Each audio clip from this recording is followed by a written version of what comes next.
Naiz irratian, bigarren kafea.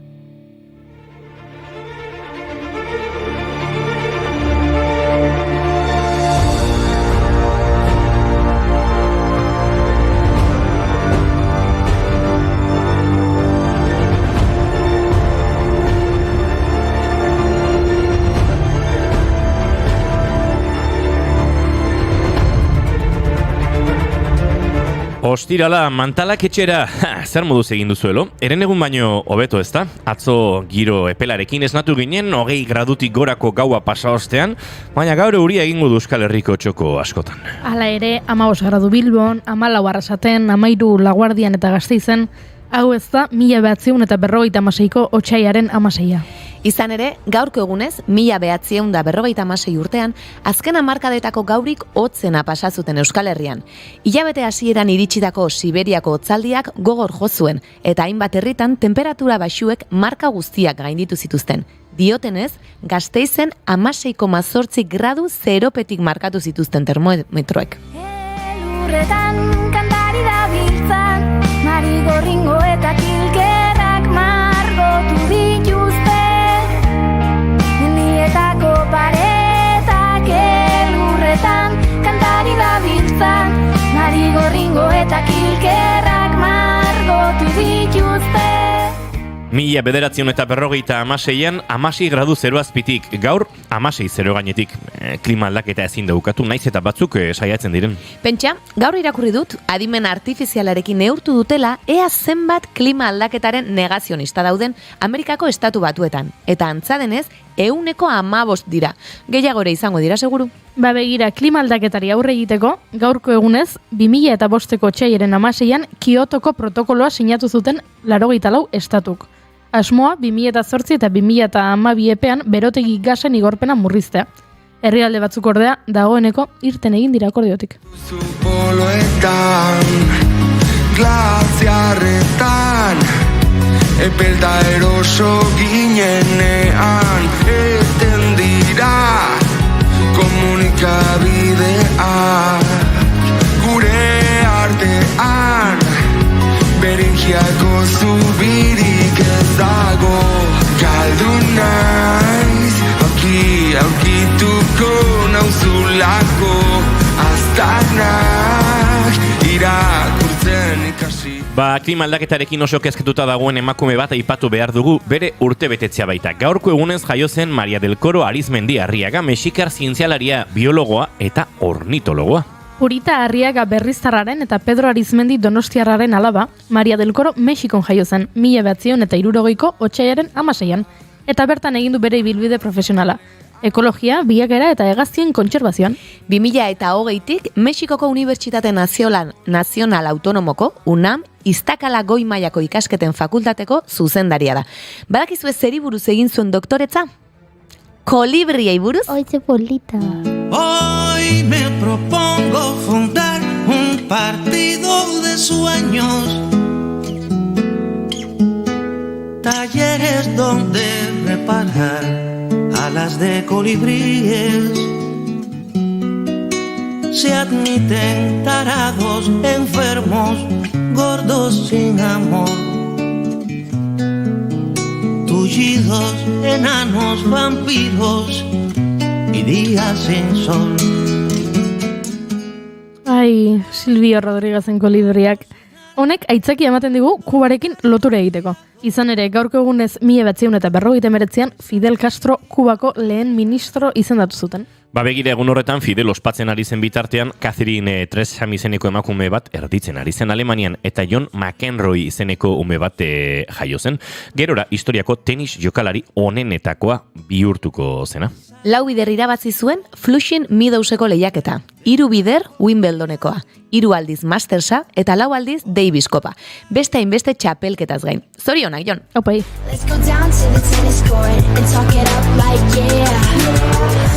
Pretty soon I'll be getting on my first plane.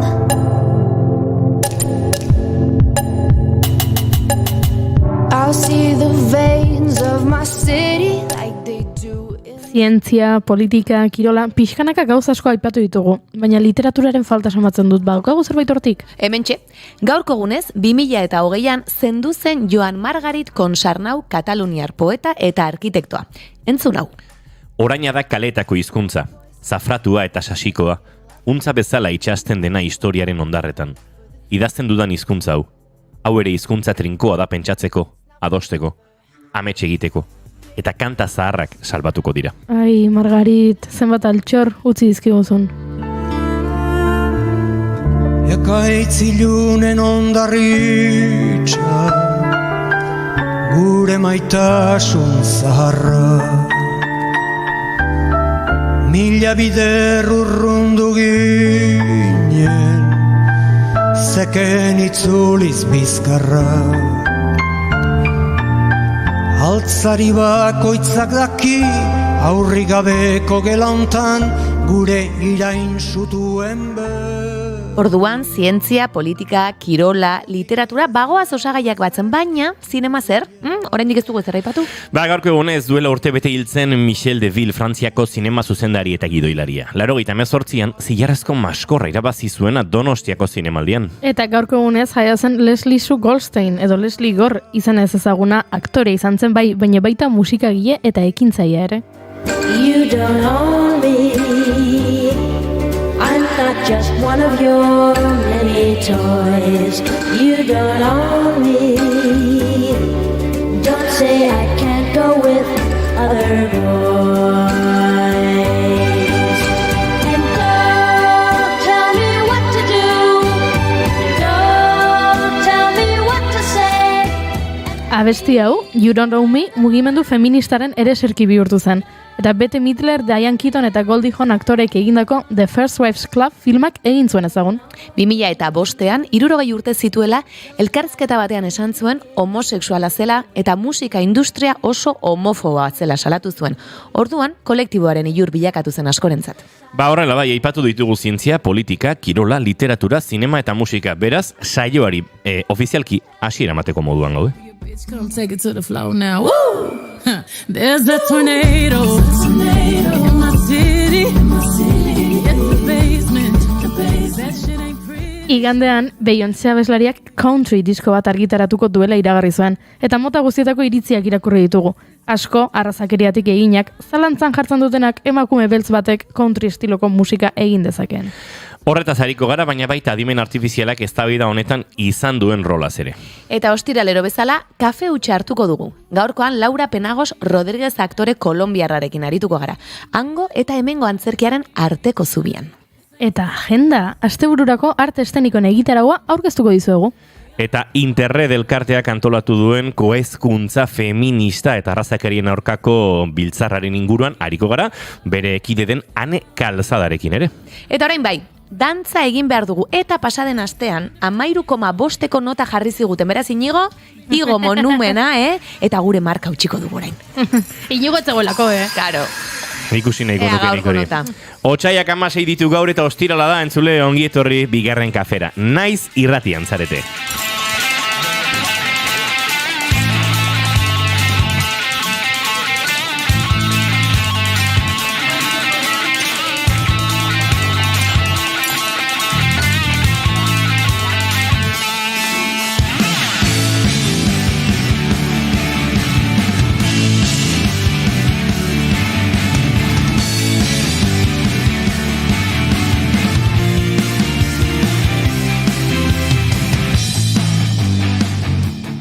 Zuekin jaun Andreok, Oiana Maritorenak enbegunon.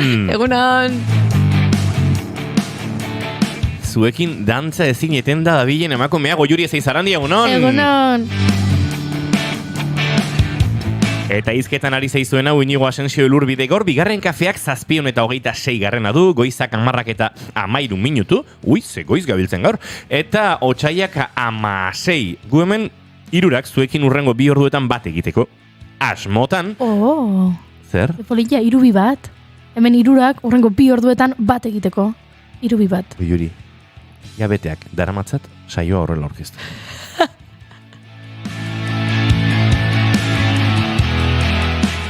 behin hausaz egin eta gartxotek hemen zuzenean flipatu zuelako, ze ona 3-2 bat, hilabeteak, Beti ez dute egiten, baina askotan bai, gehienetan. Ez duzu egiten. Wow, nire kuadrian hau da gol de señor.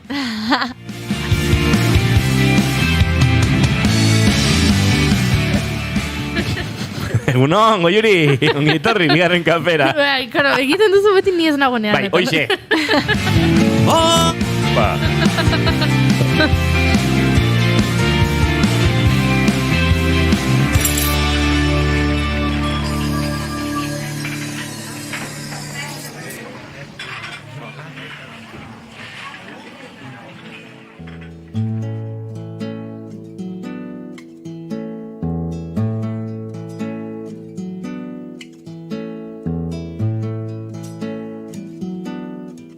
Hoy me propongo fundar un partido de sueños,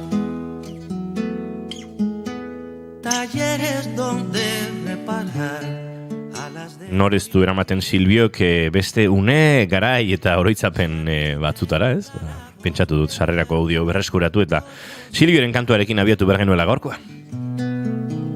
Tullidos, enanos, vampiros y días sin sol. Eta egunero bezala guk maite dutekin ekiten digu saioari eta Oiana Maritorenak genbek esan beharko digu zein den bere maite duta.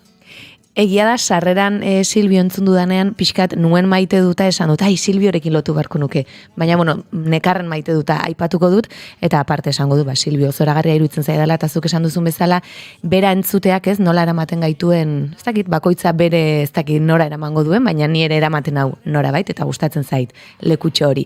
Eta maite dut, justo aurreko ostiralean hemen izan ginenean, Marcos Tedinekin aritu ginen hizketan, bera argentinarra da, eta euskera, Argentinan ikasten hasi zen. Eta justu igandean, hemen Tolosan inauteritan geundela, Argentinar neska bat hurbildu zitzaidan, nik bere garaian euskara ikasteko bideo batzuk egin nituen, Asier Oruesagastirekin batera aberentzat, eta esan ziaten, zuzera Amaia!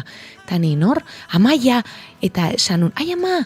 Eta esan ziaten, zurekin ikasten ari gara euskara. Eta zen, Argentinako neska kuadrilla bat, Lazkaora maizpidera etorri dena 2 hilabetez euskara ikastera, eta iruditu zitzaidan oso politia Argentinan, asmo hori euki, ilusio hori gure hizkuntza ikasteko, Marcos Tedine beste adibide bada, eta ze politia den, beste hizkuntza batzuk ikastea, ez? Nik uste dut aberastasun badela gure hizkuntza txikia da, justu atzo galegoaren inguruan ere reportai bat ikusi nuen, musikari esker berriz ere herria kaso galegoa hitz egiten hasi dela edo, baina oraindik ere gabezia handia daudela hezkuntza aldetik. Eta ezakite argentinarra hauek hurbiltzea eta esatea zure hizkuntza ikasten ari naiz, eta gainera nik egindako bideo batzuei esker oso politia iruditzen zait, eta uste dut eskerrak eman behar dizkiogula horrelako jendeari, eta animatzen ditut, euskara ikasten jarraitzera eta gure hizkuntza zabaltzen jarraitzera. Ze borilla. Por la simiente, por tanta noche, por el sol diario. Eta zure maite duta zein da? Begira, zerratik egiten duzu barre? Grazias egin didazuna. Aizu, vale. Ergatibaren kauri pixate, berandu iritsi da, baina hor txogotot. Iritsi da. Nekatutek. Begira, nire maite duta eta maite duteza. Gaur eduki dut aukera irratsaio hau egin aurretik, nire eskola izan zena bisitatzeko, hitzaldi bat emateko. Ze polita, ez? Eta oso politia izan da, eta iritsi naiz, eta nire irakasle izan dakoekin egon naiz, eta oso harrera politia egin didate, ikasleekin egoteko aukera izan dut, ikastetxea, asko aldatu da azkeneko urtetan, metodologiak aldatzen ari dira zorionez, hezkuntza aurrera pauso izugarriak egiten ari da azkeneko urteetan, eta eraikina bera ere aldatu egin da, metodologia berri horiei, ezagit beraien lekua emateko ez, eta ikusi dut, eta oso politia izan da, eta oso ederra, eta hori maite dut. Baina maite dut baita ere ohartzea privilegiotik egiten dela hori. Jende askok bere institutua ez duela ikusi ere egin nahi argazkietan, ezingo lukeela zapaldu bere institutoa, ezingo lukeela joan eta lau pareta horien artean egon, nera bezaroan oso gaizki pasa duelako, jasan duelako bulina, ez direlako ikasle honak izan, eta irakasleengatik ez dutelako behar bezalako tratua jaso, ez zirelako eroso sentitzen, beraien gorputzetan, beraien azaletan, korrika egin behar zutelako eziketa fisikoko klaseetan, eta nola mantxo egiten zuten beste ikasleek barre egiten zietelako, edo bere orientazio sexuala askatasunez bizi ezin izan zutelako, eta orduan konturatu naiz, ze privilegioan ere ikastetxera hueltatzeak zerbait politia izatea hori, ez? Hori privilegio bat da, eta hori enuke ahaztu nahi, beraz nire maite duta nire ikastetxearentzat, eta baita ere baztertuta sentitu diren nerabe guzti horientzat. Is a giveaway. Squalor and smoke's not your style. I don't like this place. We better go.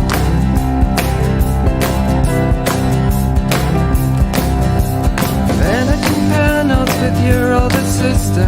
I am a lazy cat. She is as pure as a cold-driven snow.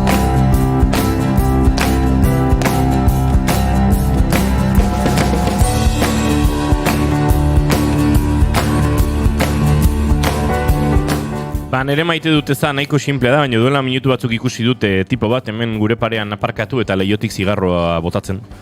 Bere kotxeko leiotik zigarroa botatzen. Eta, benetan ez dut bat ere maite erretzaile batzuk, norbaitek esango duz, ni oso errespetu osoa naiz, oso tentuz egiten dut nire erretzaile ekina edo bizidun nire erretzaile izakera hori, baina kotxean joan eta zigarroa leiotik egan ikustea, horrek suposatzen dituen arriskuekin eta aparte zerrikeria bat delako, baina etxetik atera eta ikustea tabernatarietan ehunka zigarroko lehia hor lurrean botata, elkartean, aurreko batean ere elkartean ikusi nuen parrilla dagoen errauts horietan, bezperan arte egurrarekin egindako zu horretan txuleta batzuk erre eta gero geratzen den errauts horietan laupabost zigarro zeudela bertan. Benetan ez dut maite eta benetan iruditzen zait nazkagarri batzuk zaretela. Hausnartu, zuen mierdarekin. Hausnartu egiten duzuenarekin. Utzi hori egiteari. Ez dut esaten erretzaile guztiek egiten dutenik, noski. Horretik ari naiz, hori egiten dutenetaz. Baina uste baino gehiago dira. Erretzaile izateak suposatzen ditu gizarteko beste pertsona batzuen gainetik hainbat privilegio. Eta uste dut privilegio hori ere oso konsienti izan behar dela, eta zerbait esarikitzen hasi behar badugu, badela ere privilegio horiek, eta erretzaileak erretzeko eskubidea izatea gainontzekoen gainetik, edo behintzat uste hori izatea, badela ere rebisatu beharreko zerbait. Baina lurrera, zigarroak botatzea, ez da inongo zeari gabe, hori ere, wow. Kontzientzia pixka bat hartu dugu zaborra lurrera botatzearekin, ez? Ja dagoeneko azkeneko hamarkadetan horretarako ere sekulako lan eginda, eta zakarrontziak zorionez leku askotan ez uzietan, baina geroz eta gehiago daude, eta orain badakigu nik ezin dudala kalean nire herriko aldezarretik paseatzen ari balin banaiz, eta aktimel bat edaten, badakit ez dudala lurrera bota behar pote hori, eta ez dut inor ikusten hori egiten. Oso jende gutxi. Eta hala ere, zigarroarekin ez dugu hartu kontzientzia hori. Hau da, ohikoa da, zuk bukatzen duzunean, lurrera botatzea. Eta ez litzea, ez genuke ondo ikusiko, balitz? Beste objektu bat esan duzen bezala, Beste objektu bat, ez? Puskatu zizkit aurikularrak eta lurrera botako ditut. Baina eske horixe da egiten dena tabakoarekin. Ez gara konturatzen, zaborra da, eta gero zabor hori gainera jaso egin behar da, ez da lurrean geratzen eta lore bat ateratzen da hortik, eta ez, hori jaso egin behar da gero. Eta kontzientziazio falta hori bada zerbait bitxia.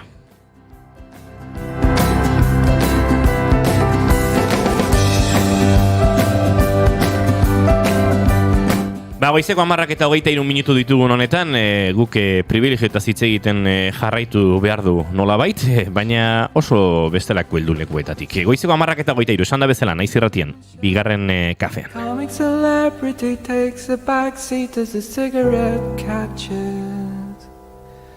and set off the smoke alarm.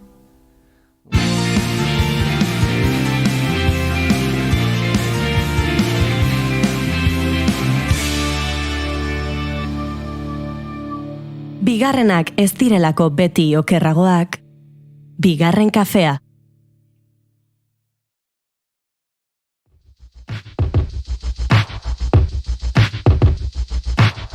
I have this thing where I get older, but just never wiser. Midnights become my afternoons. When my depression works the graveyard shift, all of the people I've ghosted stand there in the room. Igandean, Super Bowl izeneko ekitaldia ospatu zuten Las Vegasen. Hau da, Amerikako Estatu Batuetako Amerikar Futbol Profesionaliko Liga den NFL-eko txapelketako azken partida. Aurtengoan, Kansas City Chiefs eta San Francisco 49ers taldeak lehiatu dira. Eta urtero, mundu mailan gehien ikusten den kirol ikuskizunetako bat izan arren, bere biziko interesa piztu du aurtengoan.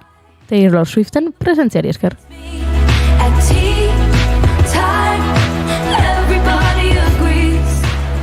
I'll stare directly at the sun. Eta hala ere, beste abeslari bat izan da Super Bowleko protagonista. Bueno, bide batez, esango dizut Kansas City Chiefs izan direla irabazleak, ze Super Bowla aipatu dugu eta berez oinarrian futbola dago eta aipatu behar dugu. Baina esan bezala, naiz eta Taylor Swiften presentzia izan oso garrantzizkoa, beste abeslari bat izan da Super Bowleko protagonista, Beyoncé. Super Bowlaren telebista bidezko igorpena urte osoan audientzia gehien izaten duen ekitaldia da. Hori dela eta atsedenaldian ematen diren iragarkiak munduko garestienak dira. Bada, iragarki horietako batean, Verizon telefono zerbitzuaren iragarkian Beyoncé agertzen zen.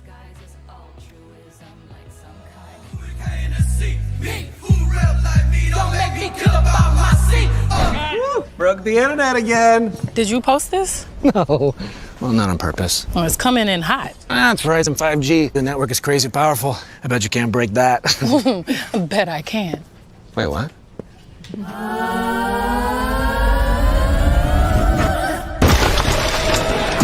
Beyoncé breaks the internet, but can she break Verizon? Broken? No. Time for a surprise drop.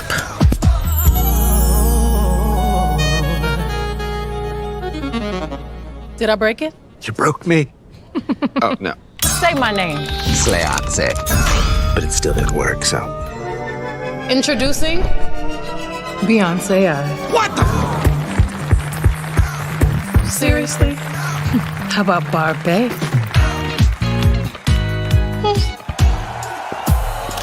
I'm running for Beyoncé of the United States. Can you hear me now?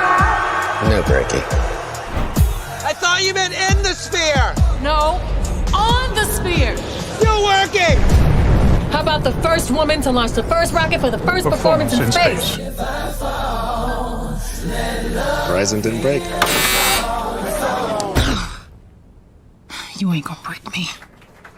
Still works. Okay, they ready. Drop the new music. Labur bilduz, Verizonek dio, interneterako hain konexio ona eskaintzen duela, ez dela segula kolapsatzen, beti dabilera azkar, eta beraz iragarki honetan ikusi dugu, Beyoncé saiatzen dela ekintza ikusgarri eta biralen bitartez internet apurtzen, ez? Edo inglesez esaten den bezala, break the internet, egiten du Barbie pelikularen bertsio bat, espaziontzi batean ematen du kontzertu bat, eta hala ere, ez da inoiz interneta puskatzen, ez? Verizon hain ona da ez dela gertatzen. Beraz, iragarkiaren amaieran honako adioa. Okay, they ready. Drop the new music. Hau da, prest daude, argitaratu musika berria. I'll stare directly at the sun, but never in the mirror. It must be exhausting always. Ikusleak nahiko mesfidati ziren, iragarki bat besterik etzen, edo benetan musika berria argitaratuko zuela zioen Beyoncék. Ze pentsatzen duzu ezuek? Ze pentsatuko zenuten ikusiko bazenute telebistan iragarki hori? Ez zuela ezer argitaratuko. Bai, iragarki utxa zala bezala. Bai. Minutu gutxi batzuk pasata, bere Instagram kontuan bideo labur bat jarri zuen singelaren izenarekin. Texas Hold'em. Eta data bat, martxoak 29. Beraz, bai, musika berria dator, eta bai, hautsi du interneta. Une horretan, partidari begira egon beharrean, milioika pertsona Beyoncéren Instagramera begira zeudelako. Eta bapatean partida bukatu zenean,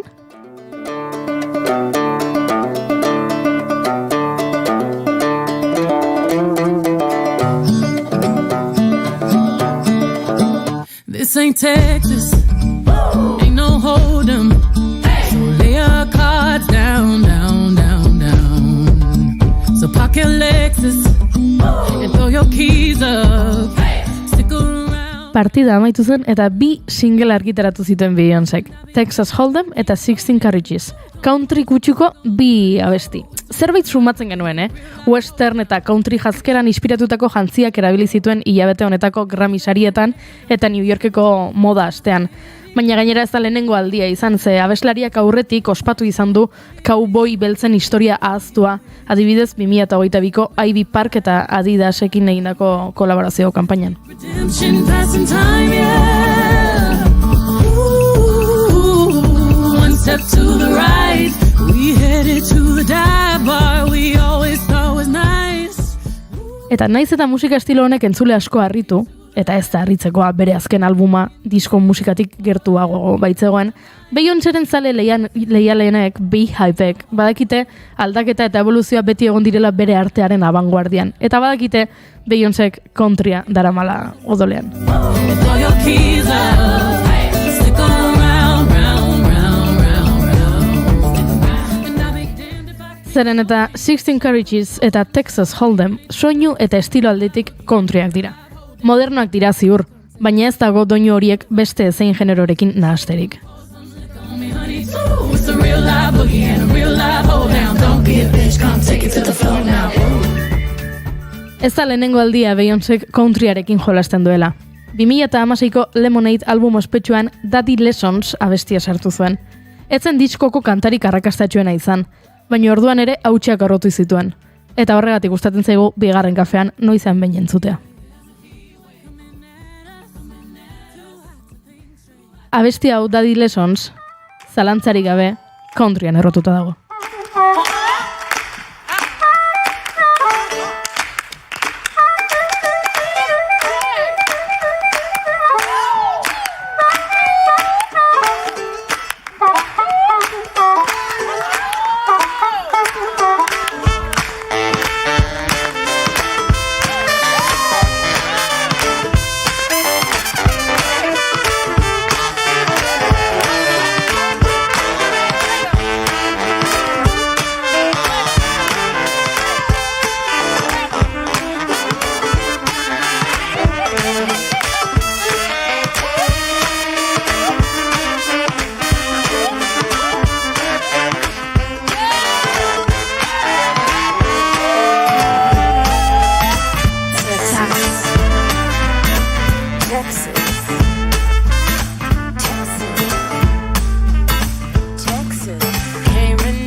Daddy's Little Girl. Daddy Lessonsek Houstongo indigenen hegoaldeko musika sustraiak nabarmentzen ditu.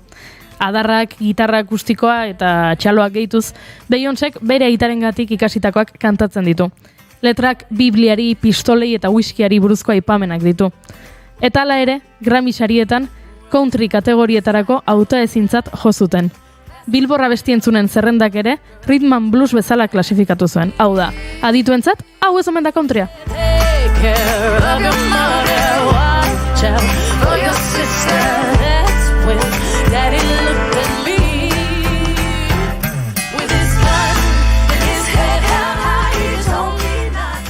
Baina urte hartan, 2016ko Country Music Awards sarietan, musika estilo hortako sari banaketak garrantzitsuenean, Dixie Chicks taldearekin zuzenean interpretatu zuen. Ikusle askok zalantzan jarri zuten, ea country sarietan parte hartzea mereziote zuen Beyoncék. Batzuk disimuloan, esanez berak pop eta rhythm and blues abesten zuela. Eta beste batzuk lotxari gabe esanez, country sariak gizon zurientzat direla eta ez artista beltzentzat.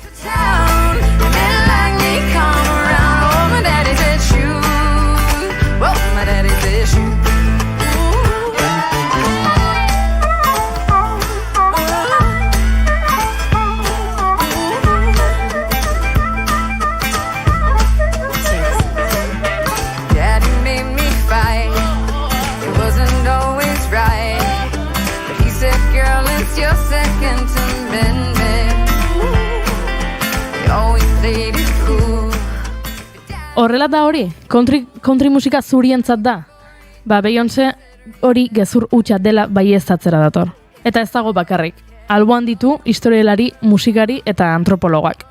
Francesca Roysterrek Black Country Music Listening for Revolutions idatzi zuen, eta Pamela E. Fosterrek Country Music or My Country Too, The Other Black Music. Countryaren historian arrazak izan duen eragina aztertuz. Eta adituak ados daude. Country musikaren gezur handiena da, sinestarazi digutela generoa sortu zutenek, ez zutela generoan lekurik. Horregatik, txintik esan gabe, oraindik ez duelako aipamenik egin, Beyoncék bere ospea erabili du country musika inoiz utzi ez dutenak, country musikaren industriako atezainei erronka bota dietenak, eta country abeslari beltz historikoen ondorengoa direnak nabarmentzeko.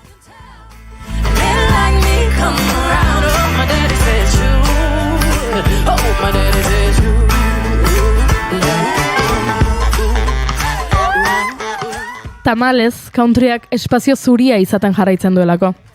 Country musika talde estereotipatu bat irudikatzen baduzu, edo eskatzen badizuet, venga, pentsatu, country musika talde bat. Ziurrinek irudikatuko duzu talde bat banjoa jotzen, edo mandolina bat, harmonika bat, pedal altzairuzko gitarra bat agian, eta ziurrenik, estatu batuetako hegoaldeko azentuarekin abesten dabilen norbait. Irudikatu duzun taldearen berezitasunak han-hemenka alda badaitezke ere, konturatu gabe, konturatuta, ziurrenik zure irudimenezko country banda hori pertsona zuri ez osatua izango da. Ukaezina da country musikaren estena espazio zuri bat dela. Lehen mailako kantari gehienak zuriak direla eta izan direla historian zehar. Baita country musikaren ezagutza mugatua duten entzateren, ni naiz country musikan aditua, baina pentsatzen badut country musikako azken urteetako eta historiako artistak nor diren, zuriak dira, ez? Johnny Cash zuria da, Tim McGraw zuria da, gaur egungo Carrie Underwood zuria da, denak zuriak dira. Bai. Hainbestetan aipatu dugun Dolly Partonek ere egin du countrya eta erabat zuria da, ezta? Lehenengo taldetatik eta erabat.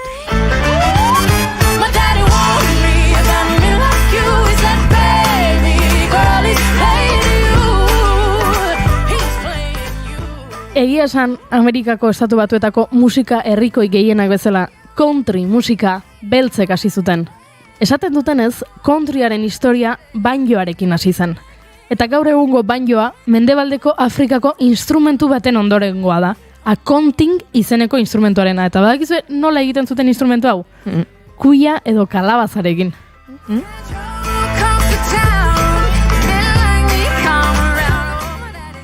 Afrikatik esklauak Ameriketara eraman zituzenean, instrumentu horiek ere kontinentez aldatu zuten. 200 urtez, esklaboek beren musika, ereserkiak, espiritualak eta landa kantak sortu zituzten. Guztiak Afrikar musikan erroan zituztenak. Beraz, 1840ko hamarkadan, banjoa beltzen instrumentutzat hartzen zen, eta etzen bat ere ohikoa pertsona zuri batek banjoa jotzea.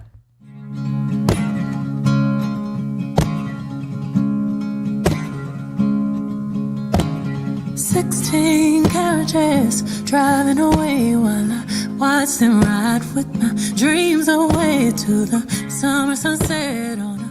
1850ko hamarkadan, minstrel ikuskizunek ospe izugarria lortu zuten. Ikuskizun hauek entretenimendu satirikoko modu izugarri arrazista bat ziren. Hauetan, zuriek blackfacea egiten zuten, badakizu aurpegia beltzez margotzearena, eta beltzez jazten ziren beltzei eta kultura beltzari iseka egiteko. Esklauen musika eta dantza antzeztuz, aipatutako banjoa bezalako instrumentuekin, ikuskizunek afroamerikarrek alfer, ergel eta inozo gisa irudikatzen zituzten. Gero, nahi gabe, minstrel ikuskizunek jende zuriengana eman zuten banjoa, eta zuriek berehala bereganatu zuten instrumentoa. Horrela, minstrel ikuskizunak 20ko hamarkada inguruan countryaren gorakadaren oinarriak izan ziren. Only God knows. 16 carriages driving away while I watch them ride with my fears away. Pentsa ze bitxia, Ni pertsona zuria naiz, hamarkada horretan, 1850ko hamarkadan, eta afroamerikarrak, ez zaizkit gustatzen, eta iraindu egin nahi ditut, eta orduan beraietaz mozorrotzen naiz. Eta beraietaz mozorrotzeko erabiltzen dut beraien instrumentu bat, dela banjoa. Eta orduan egiten ditut ikuskizunak, barre egiteko, ez? Begira ze tentelak eta ze alferrak diren, eta banjoa jotzen dut. Eta gertatzen da, nire ikusleak esaten duela, hola, ze guapo instrumentu hori. Eta nik erabili dudana, barre egiteko, eta Afrikarren irain gisa bihurtzen da, zurientzat, instrumentu hori nahiko liluragarria da. Ze bueltak ematen dituen bizitzak, Imaginatu nahi dut boxeko arrazista eta antimagrebiar bat flamenkoa kantatzen edo txalotzen. Zuk pentsatu, boxeko bat hasten dela euskaraz hizketan barre egiteko, ez? Mugikorra, liburua, eta bapatean esaten duela. Oi? Ze politia hizkuntza hau, ez? Begira, horrelako zerbait. Hori izta gertatuko baina.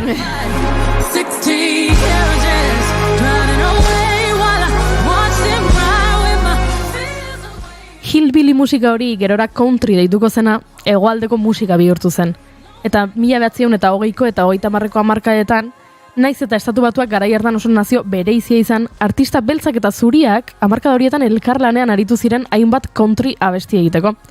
Patrick Hoover Missouriko Zientzia eta Teknologiako Unibertsitateko Historia irakaslearen arabera, 50 abeslari eta musikari afroamerikar inguru agertu ziren urte horietan country disko komertzialetan. Musika etzelako zurien tradiziotik jaio, baizik eta arrazen arteko joan etorriko fenomeno bat zen.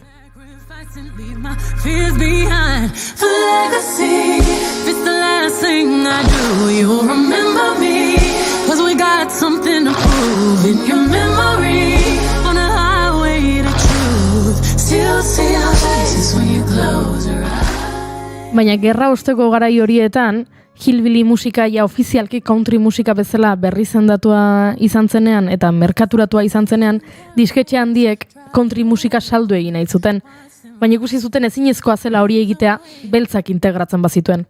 Horrela, aurreko disko ospetsuetako artista beltzek ez zuten errekonozimenduri jaso. Eta abestiak musikari zauriekin soilik grabatu zituzten. Bat-batean country musika zuria bezala merkateratu zen. Entzule zuriek orduan country musika eurentzat hartu zuten.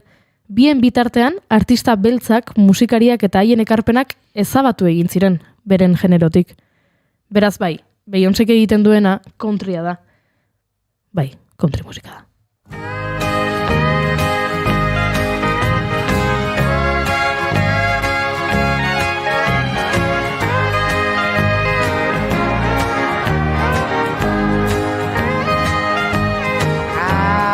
Pack up all my things and walk away. I don't want to hear another word. Eta hemen ez da baidan hasi gaitezke pixkanak. Noski baietz. A ber, hasteko, zuek ze iritzia daukazue? Beyoncék egiten duena countrya... Beyoncék countrya egin dezake? Ez da lantzarik gabe. Bai. Bueno, Beyoncék egin dezake nahi duena. Eta ondo gainera ingo du, seguru. Eta gero abia puntua edonork egin dezakela nahi duena.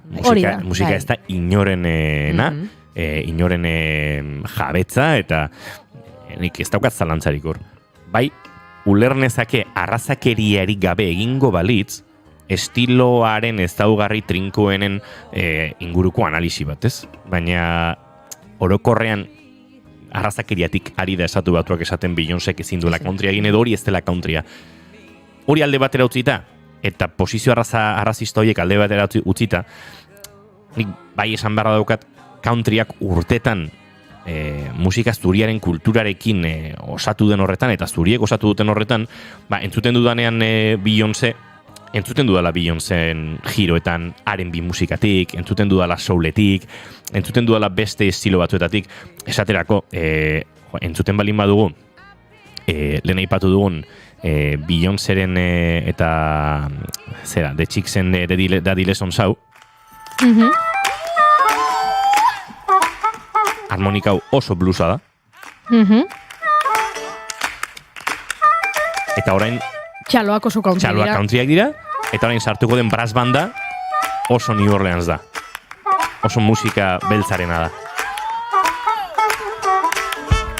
Eta hor dago banjo bat, country iruntzera ematen. Hemen hau countrya denik etzen nuke esango oraindik. Kantatzen sartzen den arte. Bueno, txaloekin eta dagoeneko jasan duen jiha, Bai. Eta oso country, oso western... Baina, entzuten ari garen hau. Hau da, saxo bat oso handia, ez? Saxo handi bat egon daiteke hemen, baritono bat. Baina entzuten ari garen hori, trompeta da, Bai. Bueno, saxo alto bat ere bai. Bueno, aize banda bada hor. Ez dut bideoa ikusten orain buruan, ikusi dut inoiz. Hemen aize asko daude, kontrakantoak egiten eta... Baina pixkanaka ari da, country zurbiltzen. Eta panderoa? Pandereta hori. Bai, gero, ez da egitezke, oso zehatz aztertu beharko litzake gauza bakoitza ze estilo horrena den, eta bar, ez? Musika beltzaren jatorrietara joaten bagara, eta zaila da, ez? Pop musika ere badator momentu batean blues musikaren eraginetik, eta askok Beatles kokatzen dute pop musikaren abia puntutzat, baina hor, iragan beltz bat ere badago nonbait. Asko zatzerago joan da, ez? Aipatu ditugu minstralak, baina badaude cakewalk izeneko dantza batzuk, esklabo beltzek euren jaben, euren jaben saloi dantza Britaniar jatorriko hoiek imitatuz egiten zituztenak. Eta cakewalk hoiek eman zioten ragtime-ari bidea. Eta hor hasi ziren sinkoparen presentzia eta agertzen. Debussyk erabiltzen du klasikoan sinkopa. Nik uste dut sinkopa beltzen azela. Baina, hemen nasketa pilo bat daude. Askotan jasaz ere hitz egiten dugunean, badirudi jasa musika beltza dela soilik. Baina, esango nuke musikologo gehienak ere ados egongo direla, jasak agertzen hasten denean, bluesa agertzen hasten denean, melodiak ere baduela musika klasikotik. Eta hemen, azten ari gara musika folklorikoa ere.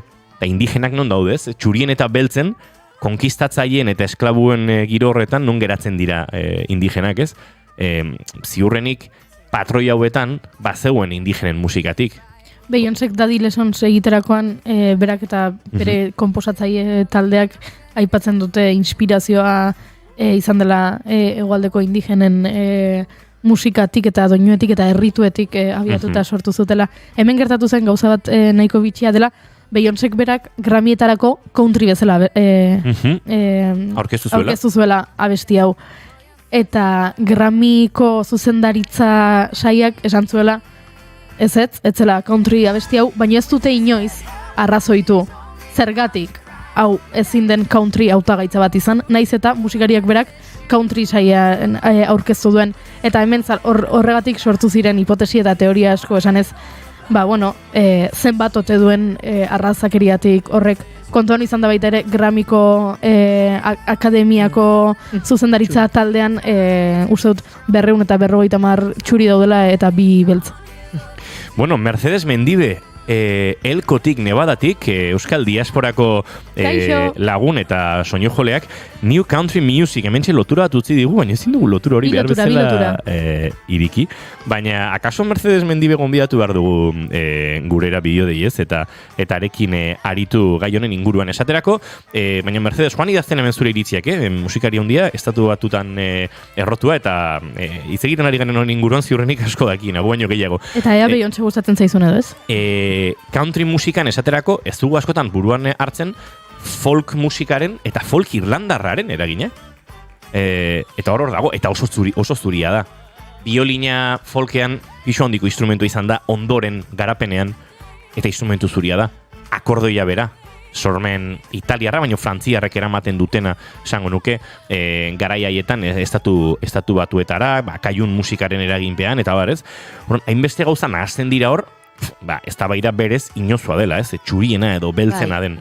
Nik bai ulertzen dut, hainbeste hamarkadetan zuriekin egindako kantu horiek, Beyoncéren estiloan, pixkat, country klasikoenetik urrunduta sentitzea, baina, ez da, hau flamenkoarekin gertatzen da. Flamenkoa fusionatzen denean pixka bat beste estiloekin, Beo Valdez eta El Cigalaren diskoa, flamenko tradizionalak, ez du oso flamenkotzat hartzen, eta diskotzarra da. Nik uste... Edo Rosaliaren, barkatu diana, El Malquerer, Rosalia Katalunian jaiotako, Katalunian da bea, eta El Malquererrek oso influenzia flamenkoak zuzkan, eta hori asko kritikatu izan zaio.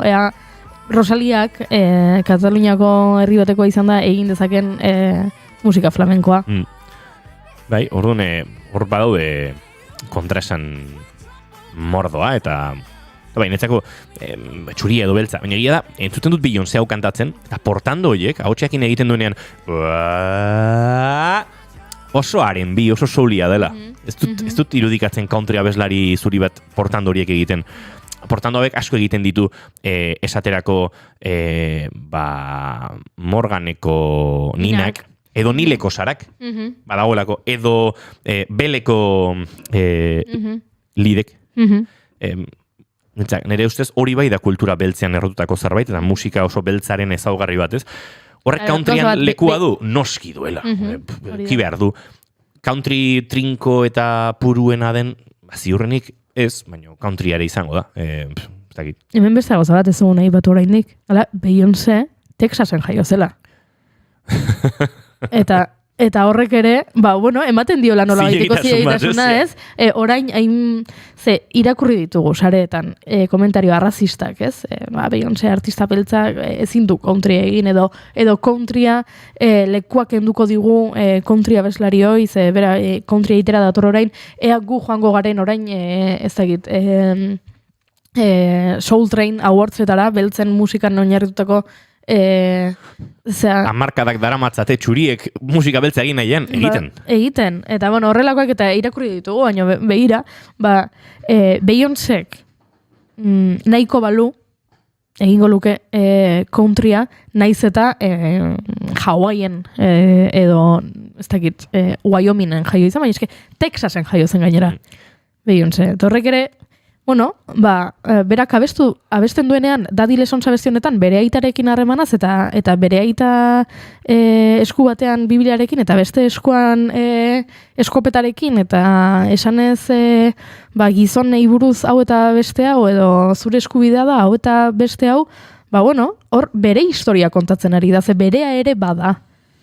Eta badirudi ez dela, beltza denez, azkeneko urte hauetan oso USA Southern Statesetako pertsona zurien historiak kantatzen ari dela dirudi, baina bere historia ere bada.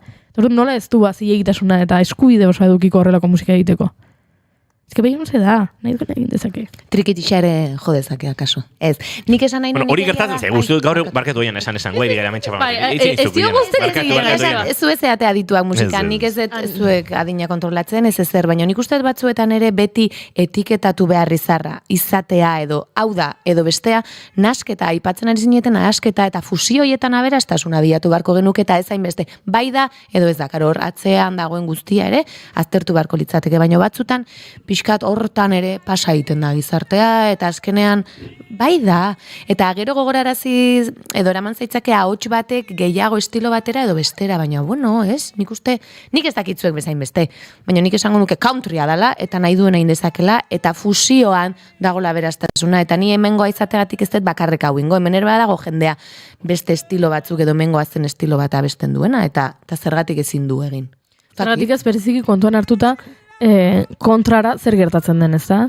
Ez aldugu hemen Odei Barroso zoragarri rapean eta hip-hopean aritzen dena bere azaltzuriarekin eta abesti zoragarriak egiten ditu eta oso ondo moldatzen da ez dakit roka, hip-hopa, rhythm and blues zenbat artista zuri historikoki aritu dira hori egiten.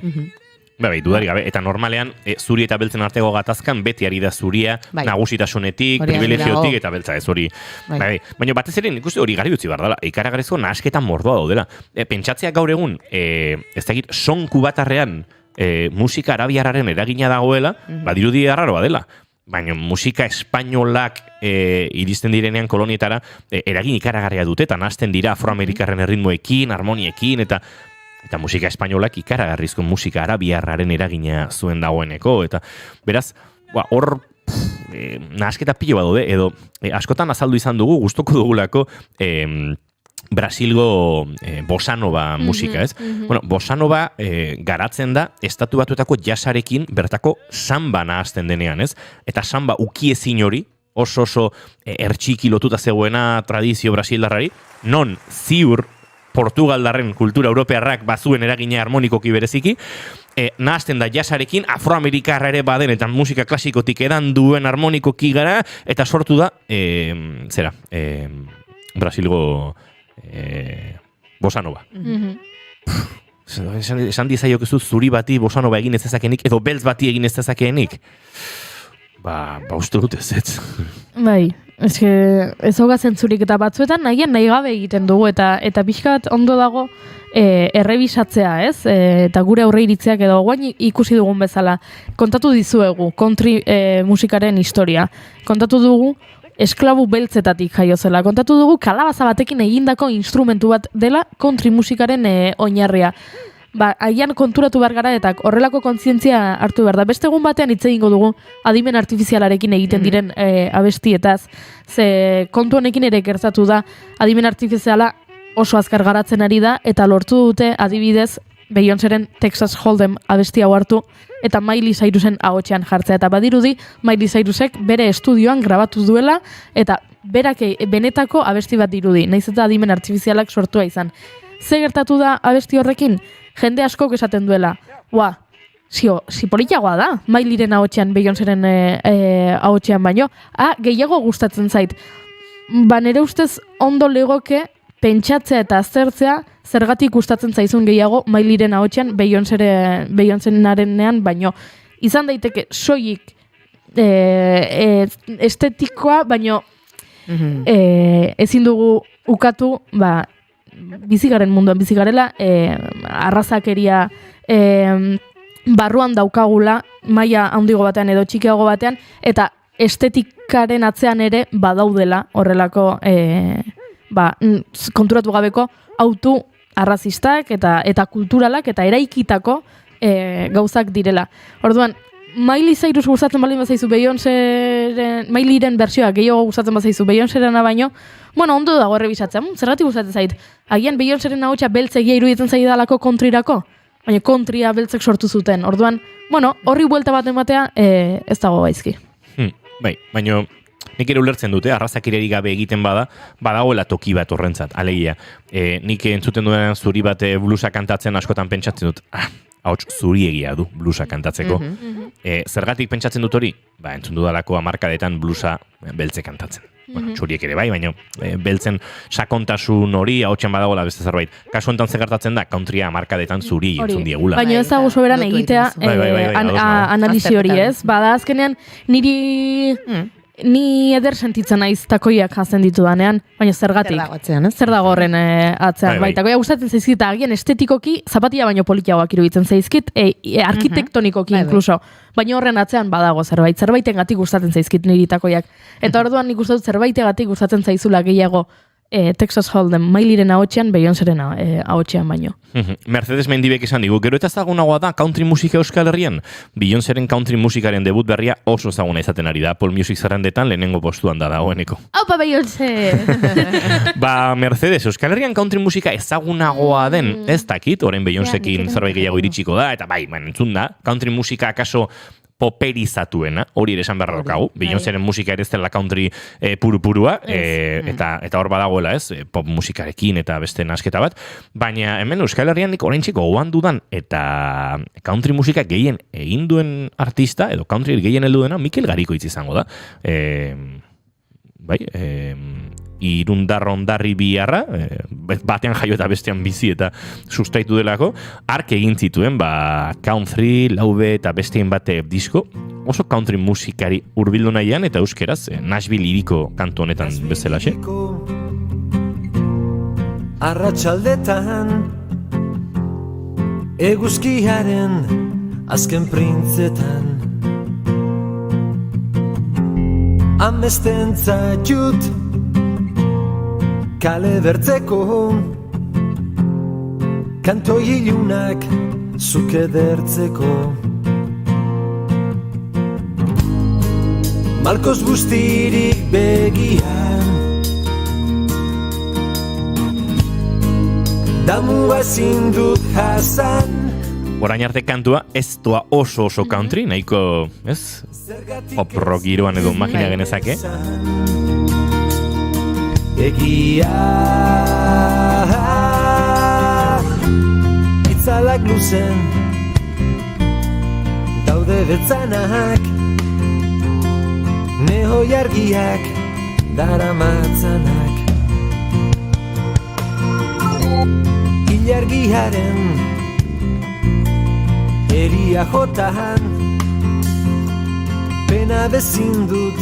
Agian orain Beyoncé entzunda eta country abesti berri hauek entzunda euskal talderen batek edo euskal abeslarien batek esango dua, nik ere probatu nahi dute estilo hau, eta bueno, hori ere ez dakitez, esan aitortu behar diegu artista handiei, Rosaliak flamenkoarekin egin duen bezala, bagian askok sentituko dute ez dela zurea eta ez duzula eskubidea, baina zuri esker gaztetxo asko ari dira musika estilo hauek lantzen, eta hori ere aitortzeko modukoa. Zor, arraza kontuak beti naztu dira. Flamenkoa hijitu izan gabe kantatzea ere bazirudien ezinezkoa zela, eta hori ere gainditu da. Bueno, edo gainditzen ari gara, ez dakit.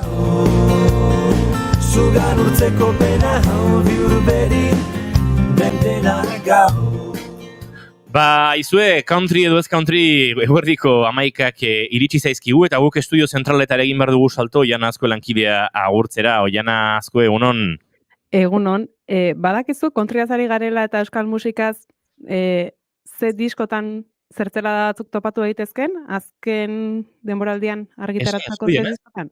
Xabi San Sebastianen betazalaken, badaude, kantu batzuk country. San Sebastianek gainera beti izan du puntu. Bai, izan du, ez da? Puntu hori, eta azkeneko diskonetan ere badaude. Sekulako kantua gainera, eta begira, okerrezpan hau gainera aprobetxatuko dugu, uste dut, otsailaren 23 emango dela diskoaren lehenengo aurkezpen kontzertua, okerrezpanago Hernanin. Beraz, begira, bide batez, hortxe uzten dut hori ere, Bai estatuko dugu, baietze, otsailaren 23an izango dela Biteri Kulturetxean Hernanin, Xabi San Sebastianen, betazalak, lanaren aurkezpena, eta country antzuteko aukera. Azken ordukoa bakarrik ez, hemen countryaz eta marianitoaz guztiaz. Hau digo Oiana Azkuek. Bai, hala da.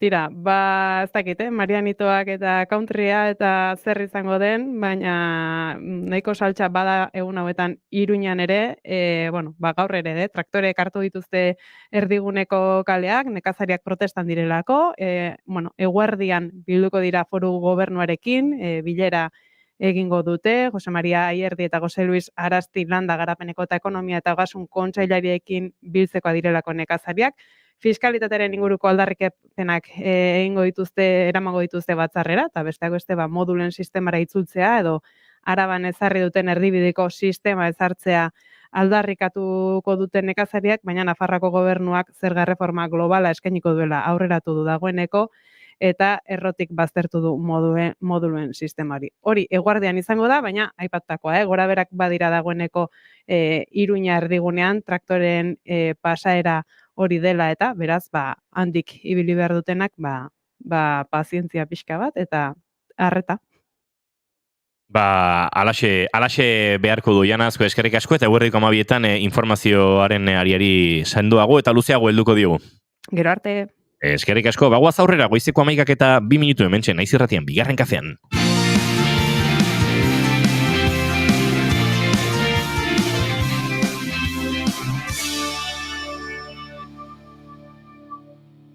Bigarrenak ez direlako beti okerragoak, bigarren kafea.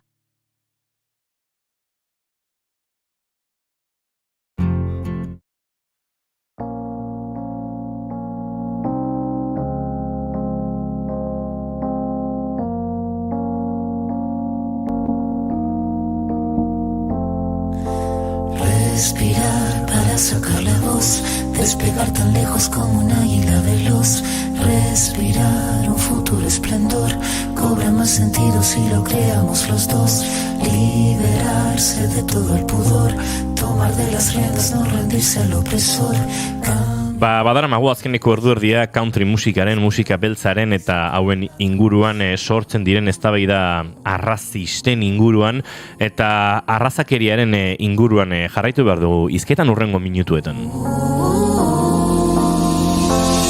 Tengo los bolsillos vacíos, los Izan ere, Internet Fundazioak Euskal Herrian duen ordezkaritzan arrazakeriaren aurkako hezkuntza feministarako narrazio berrien inguruko hezkidetzari buruzko 3. biltzarra antolatzen ari dira.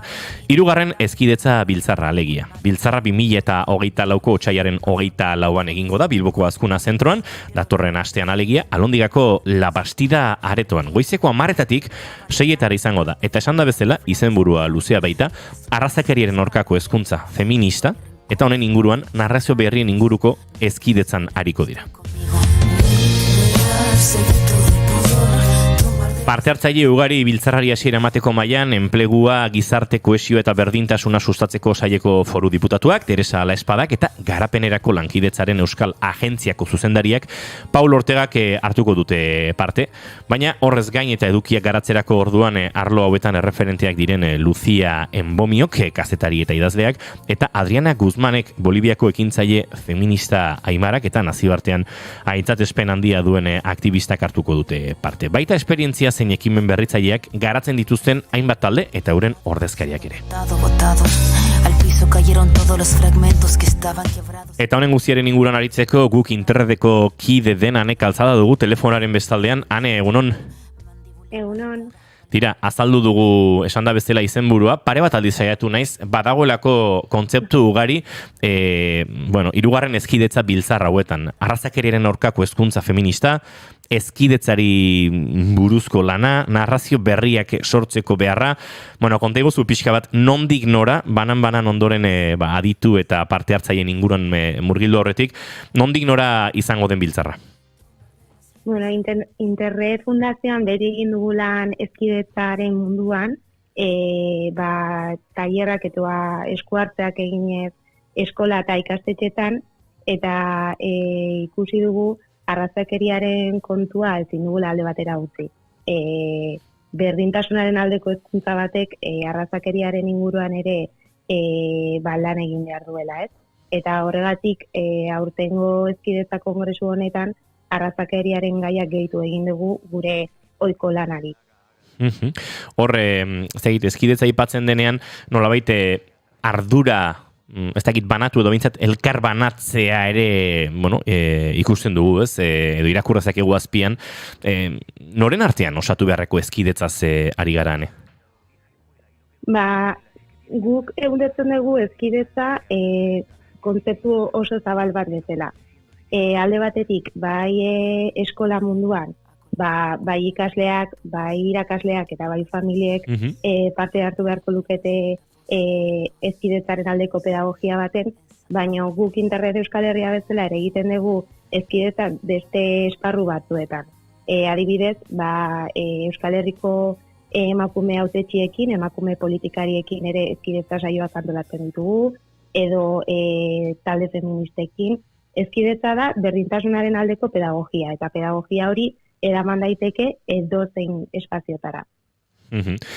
Aipatzen ari gara arrazakeriaren aurkako hezkuntza feminista, feminismoak lan handia egin duen inguruan, baina barne lana ere badu, eta horre, izan dira, hainbat erreferente feminista arrazializatu, arrazakeria pairatu duten emakumeak, tartean hemen adituen artean ariko direnak, bada horrez, erronka bat, eta erronka hori bera feminismoak nolabait gidatzen duena, ez? Arrazakeriaren aurka ari gara hemen, eta hezkuntza feministak alabearrez behar luke anti-arrazista, baina horre ere nolabait badago pedagogia bat egiteko ezan, Bai, feminismo intersekzionalak eta dekolonialak esaten digu ezin dugula arrazakeriaren auzi alde batera utzi, eta guk egin duguna izan da, gure Euskal Herriko errealitatera hau ekarri, eta hemen jada lan egiten duten elkarte horiek gonbidatu, ez? Adibidez, Azalak elkartea jada bertako elkarte bat afro jatorriko seme alabak dituzten familiena, eta beraiek feminismoa lantzen dute, baina arrazakeriaren inguruan sortzen dien diskurtsoan beraien seme alabak nola kaltetzen eta nola diskriminatzen dituzten ere erakusten digute. Orduan dira banandu ezen ditugun gauzak. Haze atximurra sentitu dudan bihotzean Inigo Luzia Enbomio aipatu duenean, ze aipatzen genuenean feminismoa eta intersekzionalitatea eta arrazak duen lekuaz, nik ziurrenik gehien, horri buruz gehien erakutsi dan pertsona Lucia Enbomio izango da, eta gehien berarekin ikasi dut, eta berarekin ikasi ditut zalantzan jartzen feminismoaren lehenengo azaleko ideia batzuk, berari esker ezagutu dut Haitiko iraultza edo zergatik subsahariar terminoa gaizki dagoen.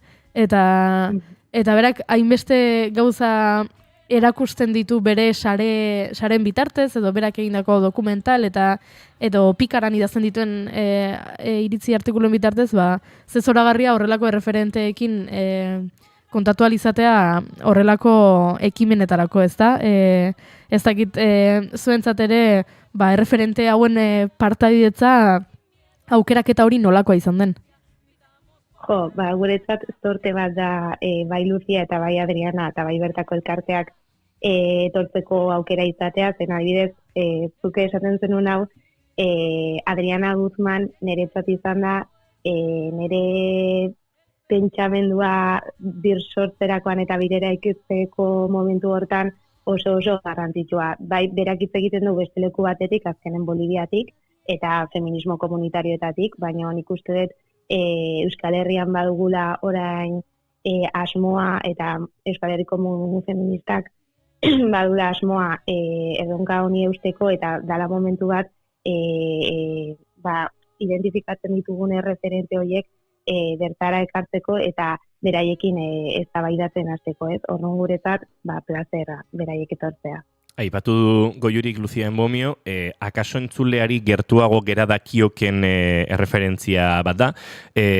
Kuriositatez niri Adriana Guzman geratzen zait gertuago feminismoan erakutsi didaten emakumeen artean badagoelako bereziki lagun mexikar bat, eta arke duela ezain beste, duela urte pare bat izango da, baina behin honen pixkat peskizan edo jarri zidan, eta orduan hasi nintzen Adriana Guzman zertxo baite ezagutzen, esango nuke mundu mailan eta batez ere Latinoamerika osoan oso referente den eta oso jantzia den emakume batez ari garela, eta hori ere badela luxu bat ezan, Bai, gaina interneten lan asko egiten dugu Ego Amerikari begira, bertako emakume taldeekin eta bertako referente feminista diren emakumeekin, eta guretzat lan hau da egin eta gero, bera ona etortzeko aukera izatea, hori, eske luxu bat da, gainera Ezkiotza Kongresuan egoteaz gain, gero egongo da Otsaiak 27an Donostiko emakumeen etxean, eta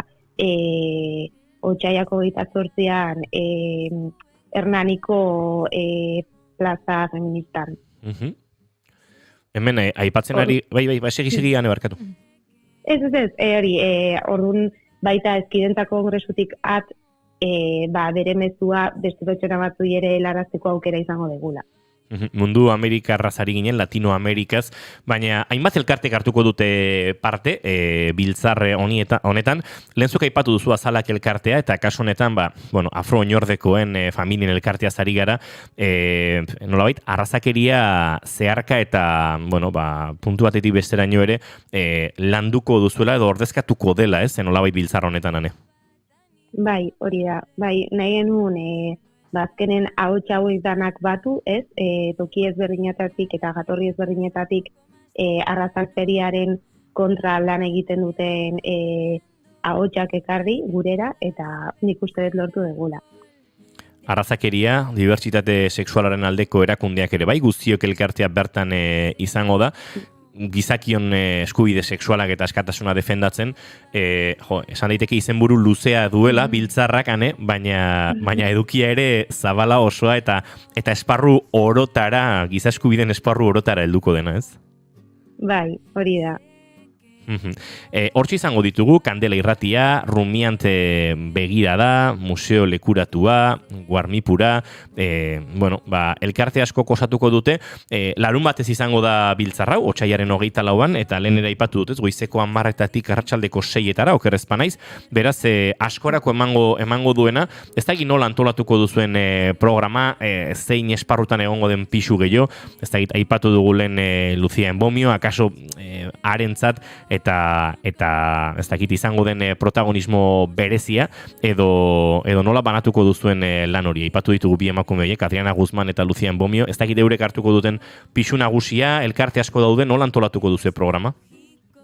Islari guztiek pisu berdina edukiko dute, azkenen beraien esperientziak guretzako aberasgarriak direlako danak, baina egia da goizean Lucien Bomiok eta bai azalak eta guztiok elkarteak parte hartuko duten lehengo bi mahai inguruak direla hezkuntza eta hezkidetza munduari begira, pixkar irakasleei edo hezkuntza munduan lan egiten duten profesionalei begira, beraiei tresnak arrazakeriaren eta feminismoa, antiarrazakeriaren eta feminismoaren alde egiteko tresnak eskaintzea da pixkat helburua, eta arratsaldean entzungo ditugu gizarte zibileko ahotsak. Eta hor ongo die Radio Kandela, Mirada Rumian eta Museo Situado diela azkenen kanpoko elkartek eta baita bertako zen Radio Kandela Bizkaikoa da. Pixkat sormenetik eta artetik nola sortu narratiba berriak. Hortaz egongo die aritzen eta bukatuko dugu kongresua Adriana Guzman eta Mujeres con Voz Guarnipura diela bertako emakumeak, bertan bizi diren emakumeak, baino prozesu migratzaile bat pasa dutenak. Hane, arrazakeriaren aurkako narrazio feminista berriak sortzeko hezkidetzari buruzko topaketa hau, esan da bezala otsailaren 24 izango da, datorren asteko larun batean, goizeko 10, baina aipatu diguzu, badirela beste bi aukera, Oker Espanaiz Adriana Guzman entzuteko, eta horiek Donostian eta Hernani izango direla, ondo baderitzozu entzulei itzordoiek ere errepasatuko dizkiegu. Bai, izango da, Donostiko emakumen etxean, arratsaldeko 6:00 otsailaren 27an, teartea, eta otsailaren 28an asteazkena, arratsaldeko 6:30 ere, Hernaniko Kulturarteko Plaza Feministan. Hortxe itzorduak eta hortxe mezuak, ez dakitu jana zerbait aipatu nizuen markatu. Jakin biltzarrera joateko zer egin behar duen parte hartu nahi duen jendeak, adibidez ni irakasle izan naiteke leku batean, Donostian, zer egin beharko nuke bertara joan nahiko banu hitzaldi hauetan parte hartzera? Bilatu gure Instagrama, Interreg Euskal Herria, eta hor aurkituko duzue izen emateko formularioa, baina presentzialkia ezin da etorri, bete zaizkigu plaza guztik, orduan jarraitzeko aukera dago streamingetik zuzenean. Ez da bideoa ezingo da ikusi gero, baina zuzenean bai. Hanek Altzada Interreteko Donostiako delegaritzako kidea, izan dugu hemen guretzat aipaturiko biltzarra, arrazakerien aurkako hezkuntza feministarako narrazio berrien inguruko hezkidetzari buruzko 3. biltzarra. Ondo baderitzozu data igarotzen denean, ziurrenik hausnarketa eta ondori asko igaroko direlako edo gertatuko direlako biltzarrean, itzordu berria egingo dugu eta eskertuko dugu, kontatzen badiguzu bertan gertatutakoa eta zenolako balorazioa egiten duzuen. Bai, noski. Eskerrik asko Ane, eta esan da bezala, aste pare batean izango dugu berriz ere hemen bigarren kafe hartzeko aukera. Vale, zuei, agur. Agur. Eres la que convenció a aquel a quien el diablo no fue suficiente para atacar. Así de fácil destruirse la imagen de Dios, el hombre, a causa de tu deserción, mujer. Que venga Dios y lo vea como se hace la máquina arde en la hoguera con 3 brujas durante la Inquisición. Vale, que monten sus ministros festivales feministas contra la segregación, alimentando el tópico con... Gata Katanaren Lisistrata kantuarekin egingo ditugu hurrengo 2 minutuak eta segituan garazuekin agenda eskutan hartuta arte eszenikoen planak osatzeko eta gurekin Laura Penagos aktuara ere izango da. Kafe hutsa hartzeko euriari du Euskal Herrian, bai, amaitu dauda, neguare ezin esan dezakegu gertatzen ari denik, nahiko epel dagoelako giroa, baina tira, zertxo baite freskoago, egunotan baino freskoago ari gara. 11 gradu ditu oraintxe mentxe naiz irratiaren estudio parean, beraz, ez dakit, akaso Euskal Herriko beste txokoetan zertxo baita aldatuko zen, baino 10 gradu gutxiago behintzat baditugu hemen kalean, horrek esan nahi du, negu-negua ez, baina giro freskoxiagoa badugula. Buscando una luz, buscando una luz, buscando una luz.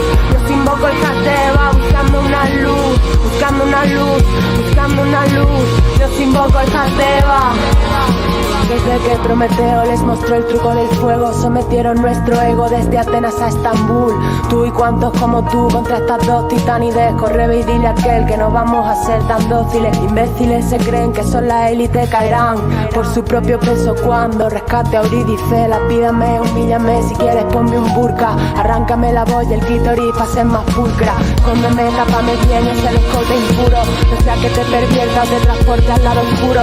No sea que te intoxique con mi psique de cianuro. La mujer es el diablo, eso seguro, ten cuidado.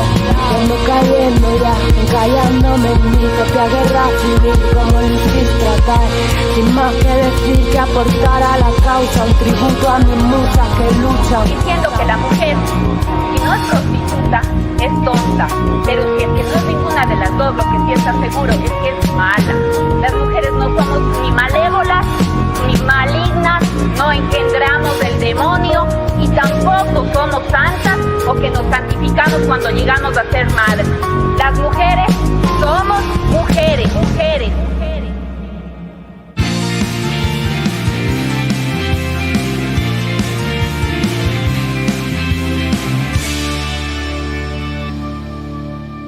Keep calm and bigarren kafea.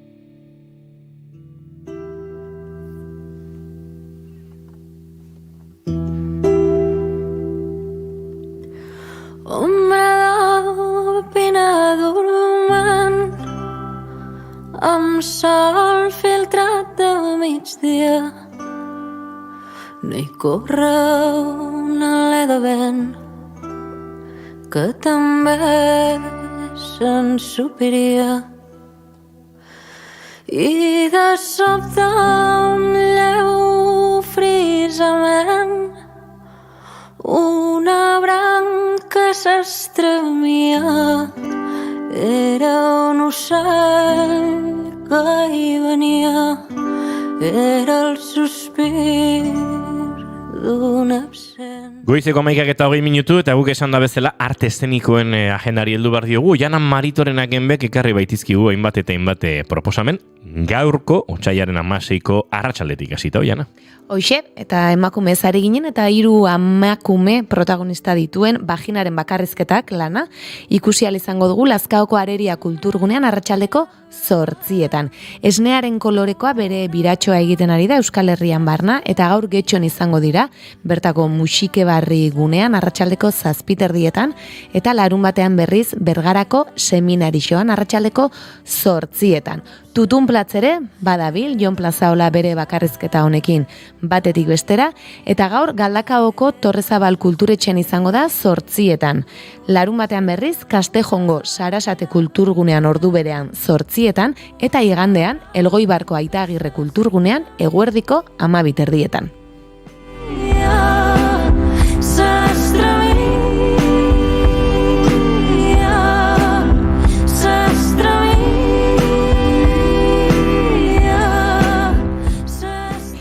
Eta estreinaldi bat izango dugu gaur, Geuretik sortuak egitasmoaren baitan, Olagarrua lanaren estreinaldia izango da Zumaiako Aitamari Antzokian arratsaldeko 8:00.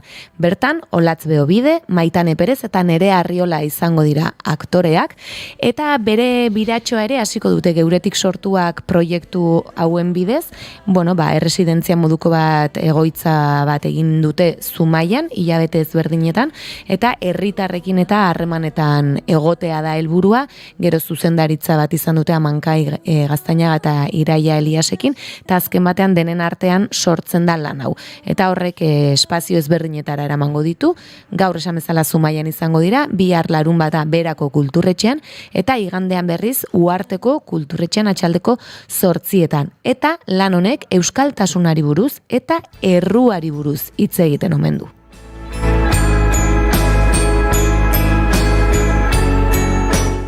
Ostirala amaitzeko oraindik ere baditu hainbat proposamen, tartean Elgoibarko herri antzokian izango deno, Jana? Hori da, Almazenea lan eskiniko dute, Zuaitz Gurutxaga eta Iker Galartzak etxean egongo da beraz. Zuaitz, Elgoibarren 7:00, eta larun batean berriz, Aian izango dira. Eta dantza pixka bat gaur ostiralerako, Txalaparta, Kukai dantzataldeak sortutako Txalaparta lana, Bilboko Arriaga antzokian izango da, 7:30, Donostian izan zuten estreinaldia orain gutxi, eta Bilbora joango dira, eta datorren astean gurean izango dugu lan honen musika sortu duen Aitor. Ja no crec en mi, que el món continuaria igual si jo no fos aquí. Llavors m'esforço a... Eta larumaterako aipatutako ez gain baditugu beste proposamen batzuk. Familia sareka da Baiben antzerki taldearena, Mungiako Olalde aretoan eskainiko da arratsaldeko 8etan, eta obsoletus lana, langileen, aldarriak eta oholtzara eramango dituena, Legazpiko Latxartegi aretoan arratsaldeko 7:30. Aquell instant respira, espera, aixeca't sense pressa, inspira, refesta. Eta dantza pixka bat, larumaterako ballet da, Barakaldoko antzokian 8etan eskainiko du Daniel Abreuk, bere azken lan hau, eta beste estreinaldi bat ere izango dugu. Berez aurrentzat sortutako lan omen da, baino aipatu nahi nuen, hemen izan bai genuen bere sortzaia, Elirale konpainiaren Mamuka lana eskainiko da, Senpereko Larreko kulturgunean atxaldeko 5etan, eta Oianeko Mundu Ezkutuan inspiratu da. Sortzaia bai ez dut erpatu, Pantxika Telleria. Aha, mentsi izan genuen bai. Que el món està girant. Eta beste dantza proposamena larunbatarekin amaitzeko, Entierra de Nadie. Eba Guerrerok sortutako lana da eta Amurrion izango dira atxaldeko 8etan. Eta bertan, gorputz mugimenduaz gain, zuzeneko musika egongo da, ahotsa, natura landuko dute eta atmosfera poetikoak ere ikusiko ditugu. Leku ezkutu batera eramango gaituzte, baina segurazki ez da leku hori fisikoa bakarrik izango, baita normeraren barruan dugun leku hori ere.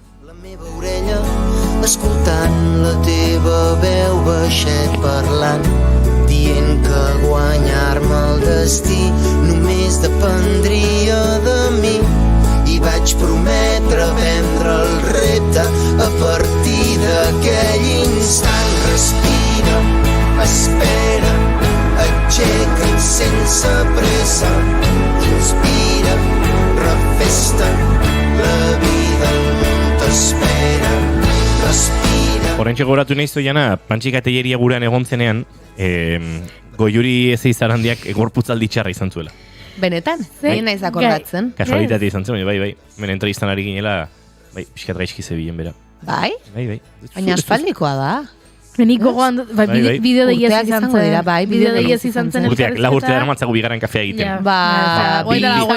Bi urte izango dira, bai. Bai. Asteazken batean pozoindu egin ninduten. Ui, pozoindu. Eta ostegun hartan, komeriak hemen, bigarren baina arratsaldean zan, elkarrezketa garai hartan, Komeriak eta komuna. Grabatu egin genuen. Grabatu, benetan? Bai, zango izean. Trampatan hiri ginen. Bai, falso direkto. Ez dugu sekula egin berriro. Egun hartan, egin genuen bakarrik. Baina egun hartan goiz ezin Pantxikak ezin zuen arratsaldean, horrelako zerbait zen, eta orduan goizeko 11:00 hitzartu genuen berarekin grabazioa, eta orduan aurregatik gero arratsaldean asko zobeto nengoen. Okarragorako margen gutxi zegoen. Jo, nik ez dut gogoan. Ez? Hala, joan zen, ate txuri hura zabalduta. Zagatik diot, komeriak, komunak eta komikiak egiteko maten zolonek. Oso gaizki. Komunikatzaile izatearen kontuak. Uzet badala garaia. Aitortzekoa. Behin eta berriz aipatzen dugu, nire gaixoaldi hau, badala garaia aitortzekoa, afari bat egin genuela, eta afari hartan, Inigo katera zigula pozoia, eta Inigoren errua izan zela hau. Ara? Nik pozoi bera hartu nuen. Baina zuetzinen ate txuri hortara. Ni hemen txenegoen zurekin, irratsaioari baina beste guztiak oso gaizki joten. Kapitainak ontzia azken usten duen bezala. Ni ninduten afari hartara gonbidatu. Amigo. Zerbait egin zenuen. Egia da lagun bateko paritzen didela galiziar batzuk egiten duten limoizko orujo moduko bat. Begira. Eta, bueno, etxean egiten duten etxean horietako bat. bat. Oiek errak izatea. Oso ederra da, baina pentsa izozkailuan izaten dut eta inoiz ez da izozten. Atera kontuak. Aizue, proposamen gehiago izango ditugu.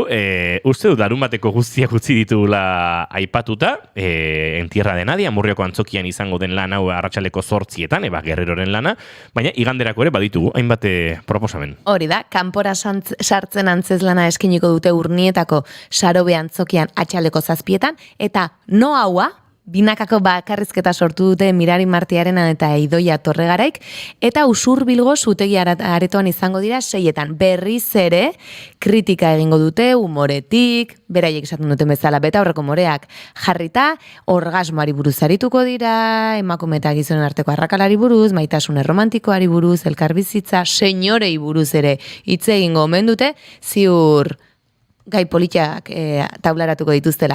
Eta dantza ikuskizuna El Lago. Victor Jimenezek Lamov konpainiarekin sortutako lan hau, Lodosan izango da bertako kulturetxean arratsaleko 7etan. Nik beste proposamen badaukat este bururako. Boi, egin behar dutelako Soraluzen Senyora Bertso eguna. Lehenengo aldiz. Senyora lehiaketak badauzka hainbat edizio, baina Senyora Bertso eguna estrenako egingo da bihar, Soraluzen, eta, bueno, senyoraz beteko da Soraluze, eta oso plan polita da, ze bertso sorta pila bat, bazkaria, bertso saioa, kale jira elektropotxotxek girotutakoa, eta eire musika taldea, eta DJ Txillardegiren kontzertuak egongo dira, eta, bueno, DJ Txillardegiren ez zauten? Hortxe egongo da, senyoraz betetako... Zan barko diot, noizbait DJ Txillardegiren ibadu da Txillardegiren akordoia, eta igual... hola, kolabo elektroakordion bat egin dugula. Aizu, ez da ideia txarra. Egia esan, senyora bertso egunaren arira, antolatzaileetako bat Oiana Arana bertsolaria da, eta atzo eskin izan elkarrizketa bat berrian, eta ja lerroburuarekin ja txundituta geratu nintzen esan zuelako, nire ustez performance mamarratxo apur bat falta zaio bertsolaritzari. Eta guztiz ados nago. Ze falta zaio performance mamarratxoa bertsolaritzari. Ari gara pixkanaka, bertso munduan, ari gara diot, ni bertsolari izango nitzezela, ez ni zalea naiz, eta orduan, multzorretan sartu dut neuro burua. Bai. Eta, kontsumitzaia.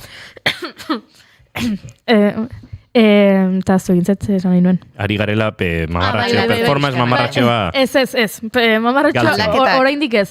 Baina aldaketak pixkanaka, ez? Lehen esan dugunean, country talde bat irudikatzeko esan dugu, ez? Irudikatuko genuela, gizon zuriak, banjoa eta mandolina eta harmonika jotzen, baina bertsolari bat irudikatuko genuke, ziurrenik gizon bat eskuak boltsikoan sartuta, hori oso bertsolarien ezaugarri izan da. Eskuak boltsikoan sartuta, eta haian pixka bat aurrera eta atzera mikroaren aurrean balantza txiki bat egiten. Tremolo efektu pixka ematen. Oso zurruna izan dela orain artekoa, baino ari garela badaudela bertsolari batzuk geroz eta gehiago erabiltzen dutela eskuak. Aitor Mendiluze bera duela gutxi ikusi nuen eskuekin dantzan bezala, bertxoetan ari dizen bitartan eskuak erabiliz, Aitor Etxeberria Zarragak ere asko erabiltzen ditu eskuak bertxoetan ari denean, eta pixkanaka mugimendua gehitzen ari zaiola bertsolaritzari, hori bai, performance mamarratxotik urruti oraindik, eta baina ni Oian Aranarekin beti ados, falta zaio bertsolaritzari hori. Hoy es 9 de febrero, cae la noche en Madrid. El insomnio me ha robado el sueño y no puedo dormir. El concierto ha terminado, estoy sola en el hostal. Los aplausos del teatro han dejado de sonar. Creo que me da vértigo y miedo, tanta felicidad y su inmensidad.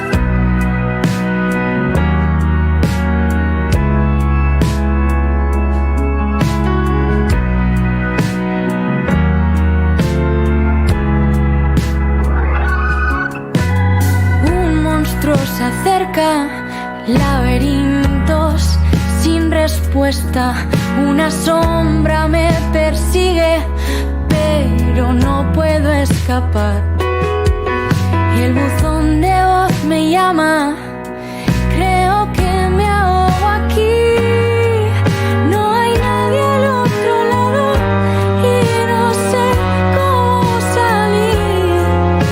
Ayúdame a volver a la realidad antes de que el mundo estalle.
Eta 35 minutu izango dira 10 segundu barru, eta hementxe gara zuzenean zuekin naiz irratian, bigarren kafean.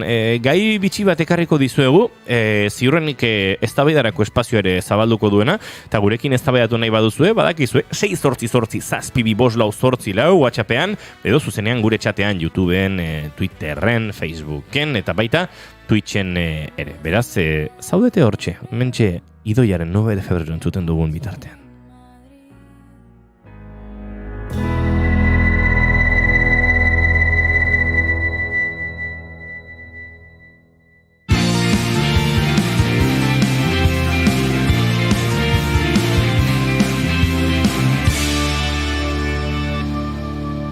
Bigarrenak ez direlako beti okerragoak, bigarren kafea.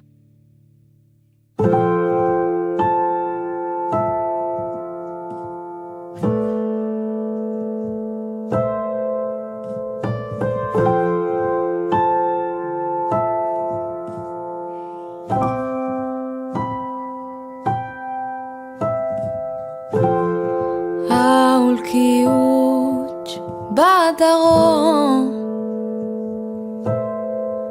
sukaldeko izkina hortan aspalditik.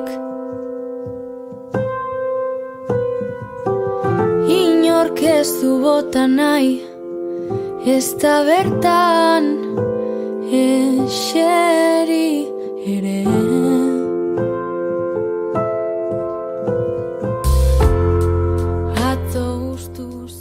Dakarkizuet albiste bitxi bat, albiste nahiko harrigarri bat. Ze albiste batek harrituta utzi zituen herberetarrak joan den astean. Entzun hau, Dries van Agt, Holandako lehen ministro katoliko ohia, eta haren emazte Eugenie Krekelberg eskutik helduta hil ziren eutanasia bateratuaren bidez. Biek 93 urte zituzten. Bikotean egindako eutanasia izenez ezagutzen denaren bidez hiltzea aukeratu zuten. Eta joera hori, antza denez, geroz eta handiagoa da herbereetan. Han bertan, azken urteetan, hainbat bikoteri aldi berean hiltzeko nahia eman zaie. Normalean dosi hilgarri bat emanez.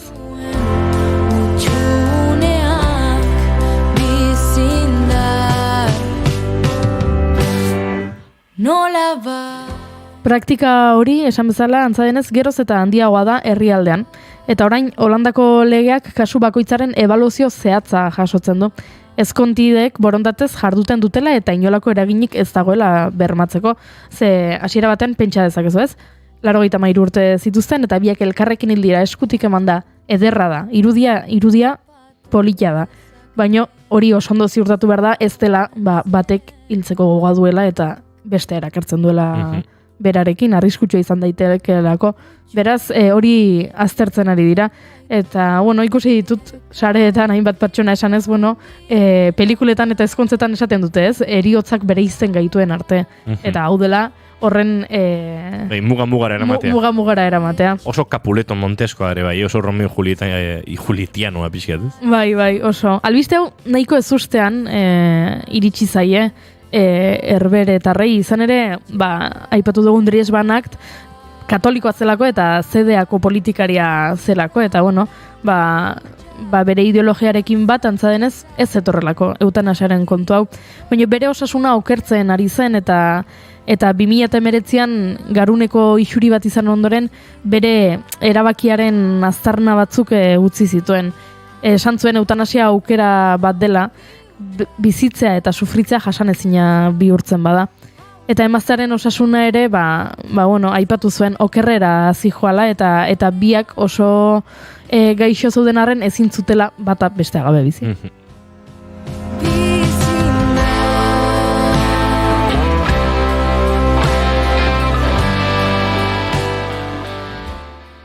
Medikuek eskaera bikoitza onartu zuten herrialdeko eutanasiaren legearen baldintzak betetzen zituelako, baina esan bezala, kasu bakoitza aztertu behar da eta joera nahiko bitxi honek badu ederretik, baina badu tristetik ere eta guk onera ekarri nahi izan dugu bitxi eruditu zaigulako.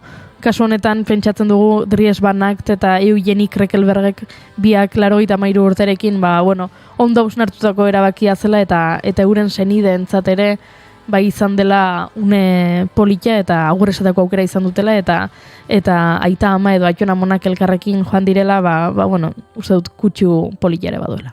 Gaia interesgarri bezain eder, bezain eztabaidagarri izan daiteken ez, astelenean uste dut jarraipena emango diogula eta, behintzat saiatuko garela beste ikuspegi batzuetatik hau nolabait zalantzan jartzen. Gaueko ez, goizeko 11:40 minutu, eguerdiko 11:40 minutu, bagoaz gure kafe hutsa hartzera.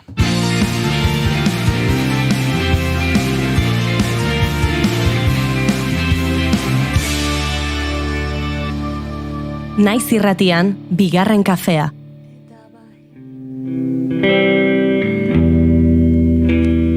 Noiz ezingo zara arrunta izan. Laura Penagos Rodríguez, Kolombia, antzezle, sortzaile eta irakaslea. Suezka herrian jaioa, Bogotara joan zen Teatro Libre eskolan ikastera, eta bertan graduatu ondoren, antzerki irakaskuntzan murgildu zen Cartagena de Indiaseko Arte Ederretako Unibertsitatean eta ondoren Sabanako Unibertsitatean. Demora horretan guztian, irakasle lanetan aritzeaz gain, hainbat antzezlanetan ere parte hartu zuen. 2004an Teatro Libre eta Heinrich Kiparten El Caso Oppenheimer lanean. 2005an Federico García Lorcaren La Casa de Bernarda Alban, edota 2006an Bertolt Brechten Madre Coragen.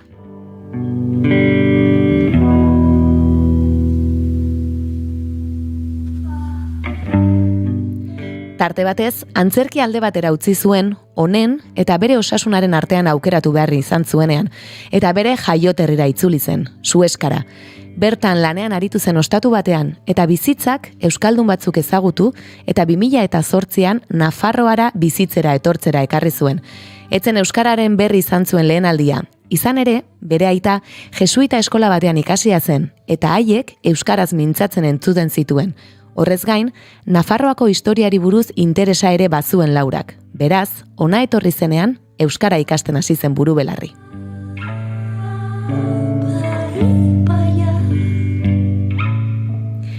Behin baino gehiagotan esan izan diote, aktore lanetan hemen oso pertsonaia konkretuak bakarrik egin ahal izango zituela, batez ere telebistan eta zineman, eta antzerkiak beste mundu bat zabaldu dio zentzu horretan ere. Hemen, Ander Lipus eta Artedramarekin batera, atzerrian lurra garratz lanean aritu da, gidoilari eta aktore, historia pertsonal bat ere kontatzen duelarik. Behi Jasamuntaian ere parte hartu du Inigo Aranbarrirekin batera, eta duela gutxi estreinatu zuen Putaren bakarrizketa eroetxean lana. Laurak asko du esateko, bai oholtza gainean eta bai uinen bidez ere. Beraz hementxe dugu gurekin. Ongi etorri bigarren kafeko kafeutxera, Laura Penagos Rodríguez. Egunon, eta ongi etorri. Egunon, eskerrik asko gonbidapenagatik. Kaixo, Laura. Baizu, Laura, lehen galdera nik egingo dizut. Ez diot galdera oraindik kolombiar bati inoiz egin. Bigarren kafea izena du saio honek, kafe hutsa izena du sekzio honek, eta guk zu hoi arte eszenikoen protagonista zareten hori galdetzen dizuegu ea kafezaleak zareten bai ala ez. Ba ez, tamalezen enaiz, eta... Beldur hori banuen, kolombiarra, eta esango dit kafea zuela maite. Baina salduko dizuet, beitu, kafeak kalte egin dit. Eta orduan oso urduri jartzen nau. Orduan kafearen kopuruaren arabera, ba hori, urduri jartzen naiz. Orduan tokatzen zait neurria zaintzea. Kafeko Kolombian ongi tortzen zait, baina hemen kalte egin dit. Osea, ezin dut edan, tamalez asko gustatzen zait, oso goxoa, baina ezin dut. Kolombian ohikoa da ur gehiagorekin hartzea, ez? Kafe de olla, kafe pinto, ez da inola ditzen diozuen, baina hor badaude beste egiteko modu batzuk, ez? Bai, oso suabea da kafea normalean Kolombian, eta horretaz gain panela botatzen diogu, eta oso goxoa da, oso suabea eta oso goxoa, bai. Oiana hori probatu beharko dugu. Nik probatu nuen Kolombian izan nintzenean, eta egia da, nik ez dut kaferik hartzen, Goiurietan igara hemengo kafe zale ez garenak, ez? Eta nik gogoratzen dut, Etiopian probatu dudala kafea, eta Kolombian, eta bi hoiek asko gustatu zaizkit. Uste dut ere inguruak, Etiopian erritual bat egiten da, eta hoiek gustatu zaizki Goiuri, badakizu nora joan. Etiopiara joango gara edo Kolombiara? Hori da. Bueno, basiko naiz galderekin. Ez dugu denbora asko izango, beraz, aldatzen joango naiz. Inigo, jakin dezazun.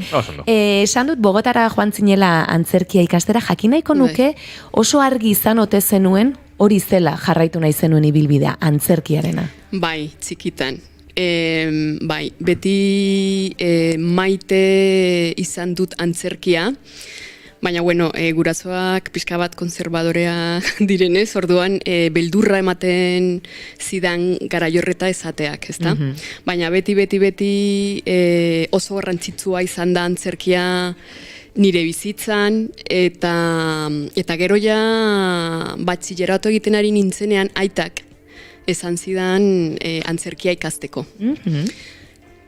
Claro, gurasoak dira eta haiek oso ongi ezagutzen naute, eta haiek zekiten, pues, hau zela nire bidea, eta baina bai, nik oso txikitan ikusi nuen nire bidea, eta bai, antzerkia nire grina da, nire bizitza, nire ofizioa, eta ez dut ikusten nire burua beste gauzetan. Ze ondo aitaren edo gurasoen babes hori ere izatea, ez da? Aipatu dut 2008an Euskal Herrira etorri zinela, okerrezpanago Nafarroan kokatu zinen lehendabizi, orain Bilbora bizitzera joan zara duela gutxi, ez da? Jakin nahiko nuke ona etorri zinen, eta Euskara ikastea argi ikusi zenuen, egin behartzen nuen zerbait zela, zure lantresna ere bada, komunikatzeko erabiltzen duzun, ziur hizkuntza gauza asko eman dizkizula, eta irakurri dut elkarrizketa batean, zurezat ere jarrera politiko bat zela, eta, bueno, argi zegoela, bai, euskara ikasi nahi dut, bertan baldin manago, ez da? Bai, maiz esaten dut, pues, barkatu, niretzat oso garrantzitsua da euskaraz hitz egitea, batez ere hemen Euskal Herrian, no? Euskal Herrian euskaraz, nik enuen aukerarik gure hizkuntza ikasteko. Orduan, nik uste dut aprobetsatu behar nuela aukera hemen Euskal Herrian euskaraz ikasteko. Horregatik esaten dut jarrera politikoa dela. Nik enuen aukerarik eta gurasoek ez da ere. Ez zuten aukerarik kolonialismoagatik dena jadakigu, ez da? Orduan, ailegatu nintzenean, pentsatu nuen, ez, beste hizkuntza, osea, hemengo hizkuntza ikasi behar dut, nola ez? Kolombian, enuen aukerarik, baina hemen bai, orduan horregatik egin dut, baina beitu, nolakoa den bizitza, Kolonbian 103 hizkuntza daude gaur egun. Baina batez ere, oian artean, ezta? Bogotan, hiriburua denez, Bogotan edo ingurua oso zaila da beste hizkuntza bat hitz egitea. Osea, nire ama hizkuntza gaztelaniaz da, eta erabiltzen dut, jakina. Baina, bai, nik uste dut aukera ederra zela hemen euskara ikastea. Eta horregatik bidea hartu nuen, ja orain dela, bai, 15 urte horrelako zerbait. Begira, jakin dezazun joan den astean hemen Jon Ander Urresti aktorea egon zen, eta berak utzi du galderatxo bat zuretzat, eta pixka bat herrialde ezberdinen inguruan edoa. Bueno, berak esetu dauelez, jaio dalez, Kolombian, da nein jauelez antzerki asko, eta gero torda ona, Euskal Herrire, oso hizkuntze txikidun leko bat, eta galdire izango zen. Euskal antzerkitik ze erungo zauen Kolombiara, Kolombiako antzerkira, eta Kolombiako antzerkitik ze erungo ekarko zauen Euskal antzerkira. Zer eramango zenuken Euskal antzerki gintzatik edo antzerkitik Kolombiara eta zer ekarri handikona? Sakona. Bai, esan. Sakona, osea, Jon Ander, mesebez, hori ez da... Urrengoan zer jaten duzu emanaldi aurretik, ez? Galdera horiek ere izan ditugu. Horrek eukizuen berarrakazta aste batutan, bai. Galdera oso sakona da, gustatuko litzaidak denbora izatea pentsatzeko, baina bueno, adibidez, euskaraz sortzea. Nik uste dut, hau dela nire ustez ederra, azkenean. Orduan, Kolombiara eramango nuke hizkuntzako eredua sortzeko. Vale? Adibidez, gaia dena oso interesgarrak dira, edo ez, baina azkenean nik uste dut garrantzitsua da hemen Euskal Herrian euskaraz sortzea zaila, nola ez, baina hori eramango nuke. Eta gero Kolombiatik ona,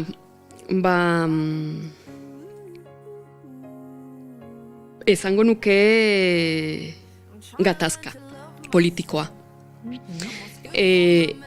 Ekarriko nukela. Bai, nik uste dut Kolombian gaur egun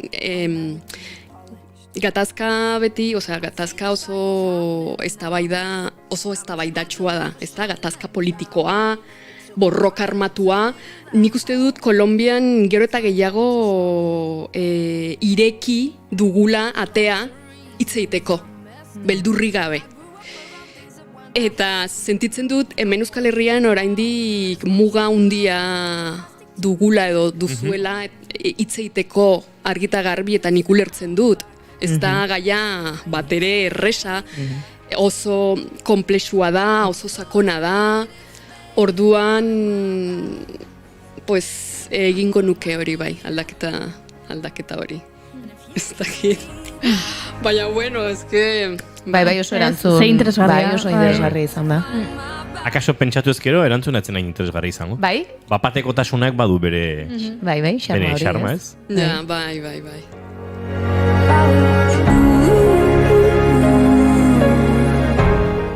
Aipatu duzu ez, gatazka politikoa gai eztabaidatsua dela, hausnarketarakoa. Uste dut zuk zure lanetan ere hori bilatzen duzula, ezta? Gai sakonak lantzea, hausnarketa sortu dezaketenak, atzerrian lurra garratz lana aipatu dugulen, orain gutxi estrenatu duzu Putaren bakarrizketa eroetxean, gustatuko litzake pixkat azken lan honi buruz gehiago sakontzea, denbora asko ez dugulako izango, nola osasun mentala ere badago gai honetan, zuk ere zure bizitzan izan duzu horrekin harremana, prostituzioa, gai asko, sozialki baztertzen diren gaiak akaso, esan duzu gatazka hemen ere akaso ez dugula asko hitz egiten horri buruz, aspalditik omentzen nuen lan hau, oholtzara eramateko gogoa, zergatik?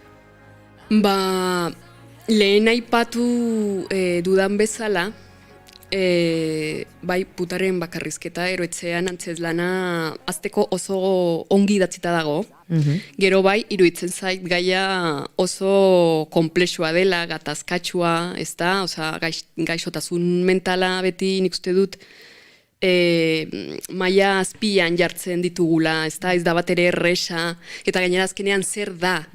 Oso konplexuak dira, non dago muga, gero drogak, ongi mantentzeko, osea, dokumental pilo bat ikusi nituen, eta oso gaia potentea da, oso bortitza aldi berean, batez ere emakume bazara nola ez, eta gero horretaz gain nik uste dut prostituzioa baita ere oso gaia zaila da, ez da, feminismo artean baita ere, bai, ez, debekatuta dago, hobeki da, ez dakit nola esan, bukatzea, ez da, baina nik uste dut oso konplexua dela eta ez da erresa hori esatea.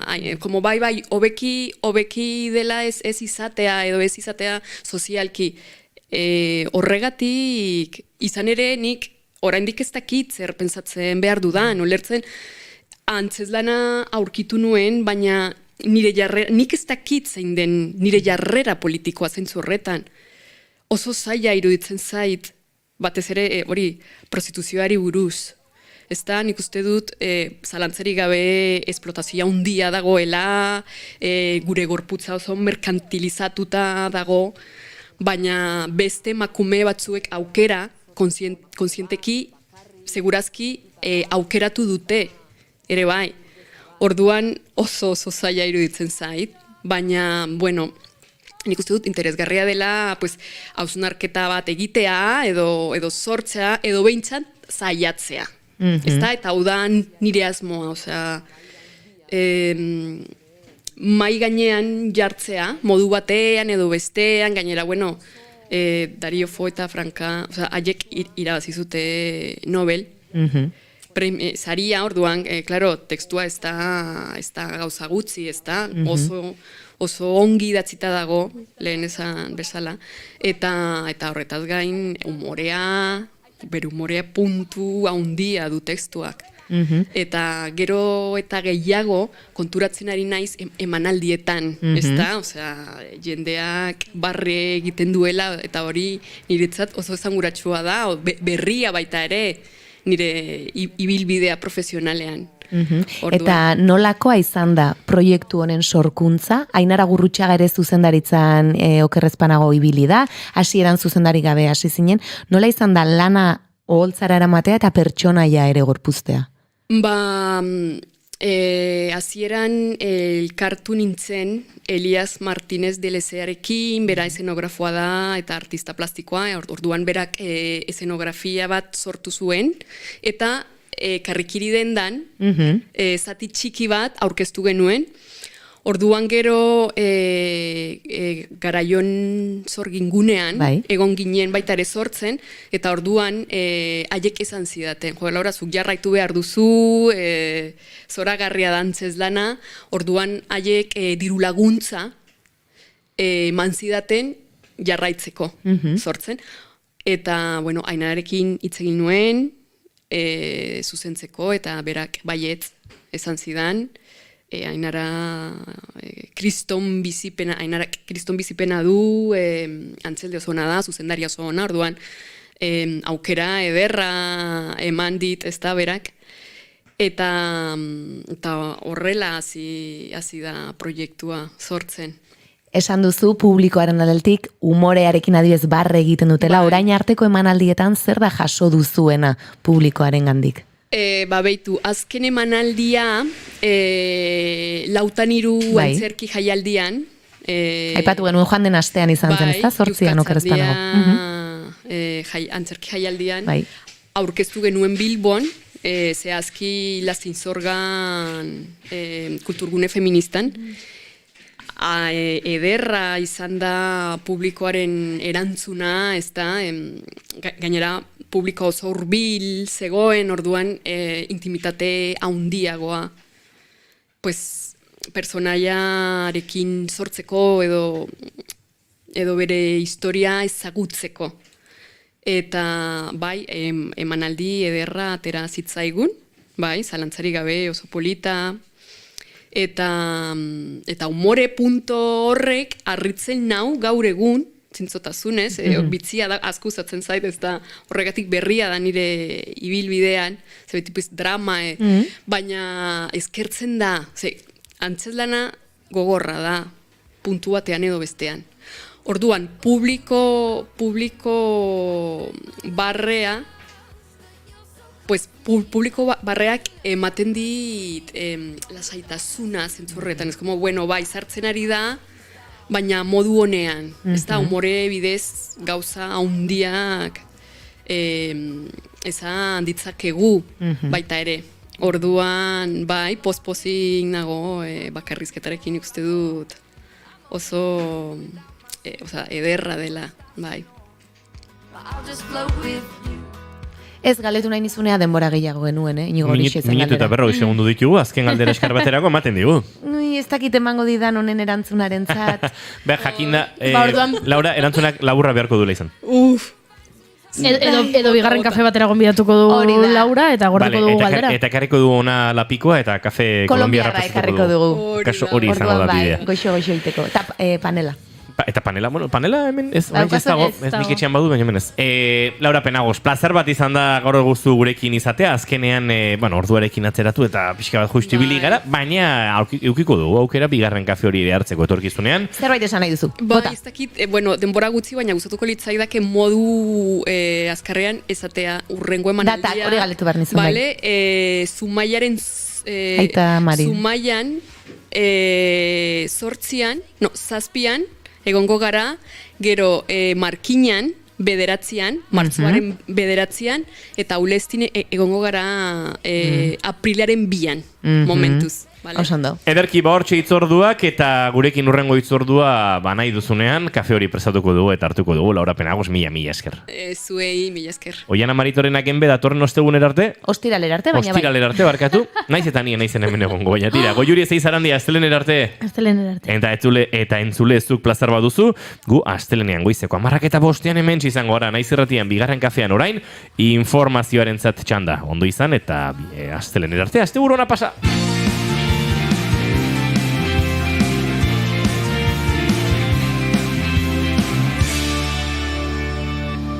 Keep calm and bigarren kafea.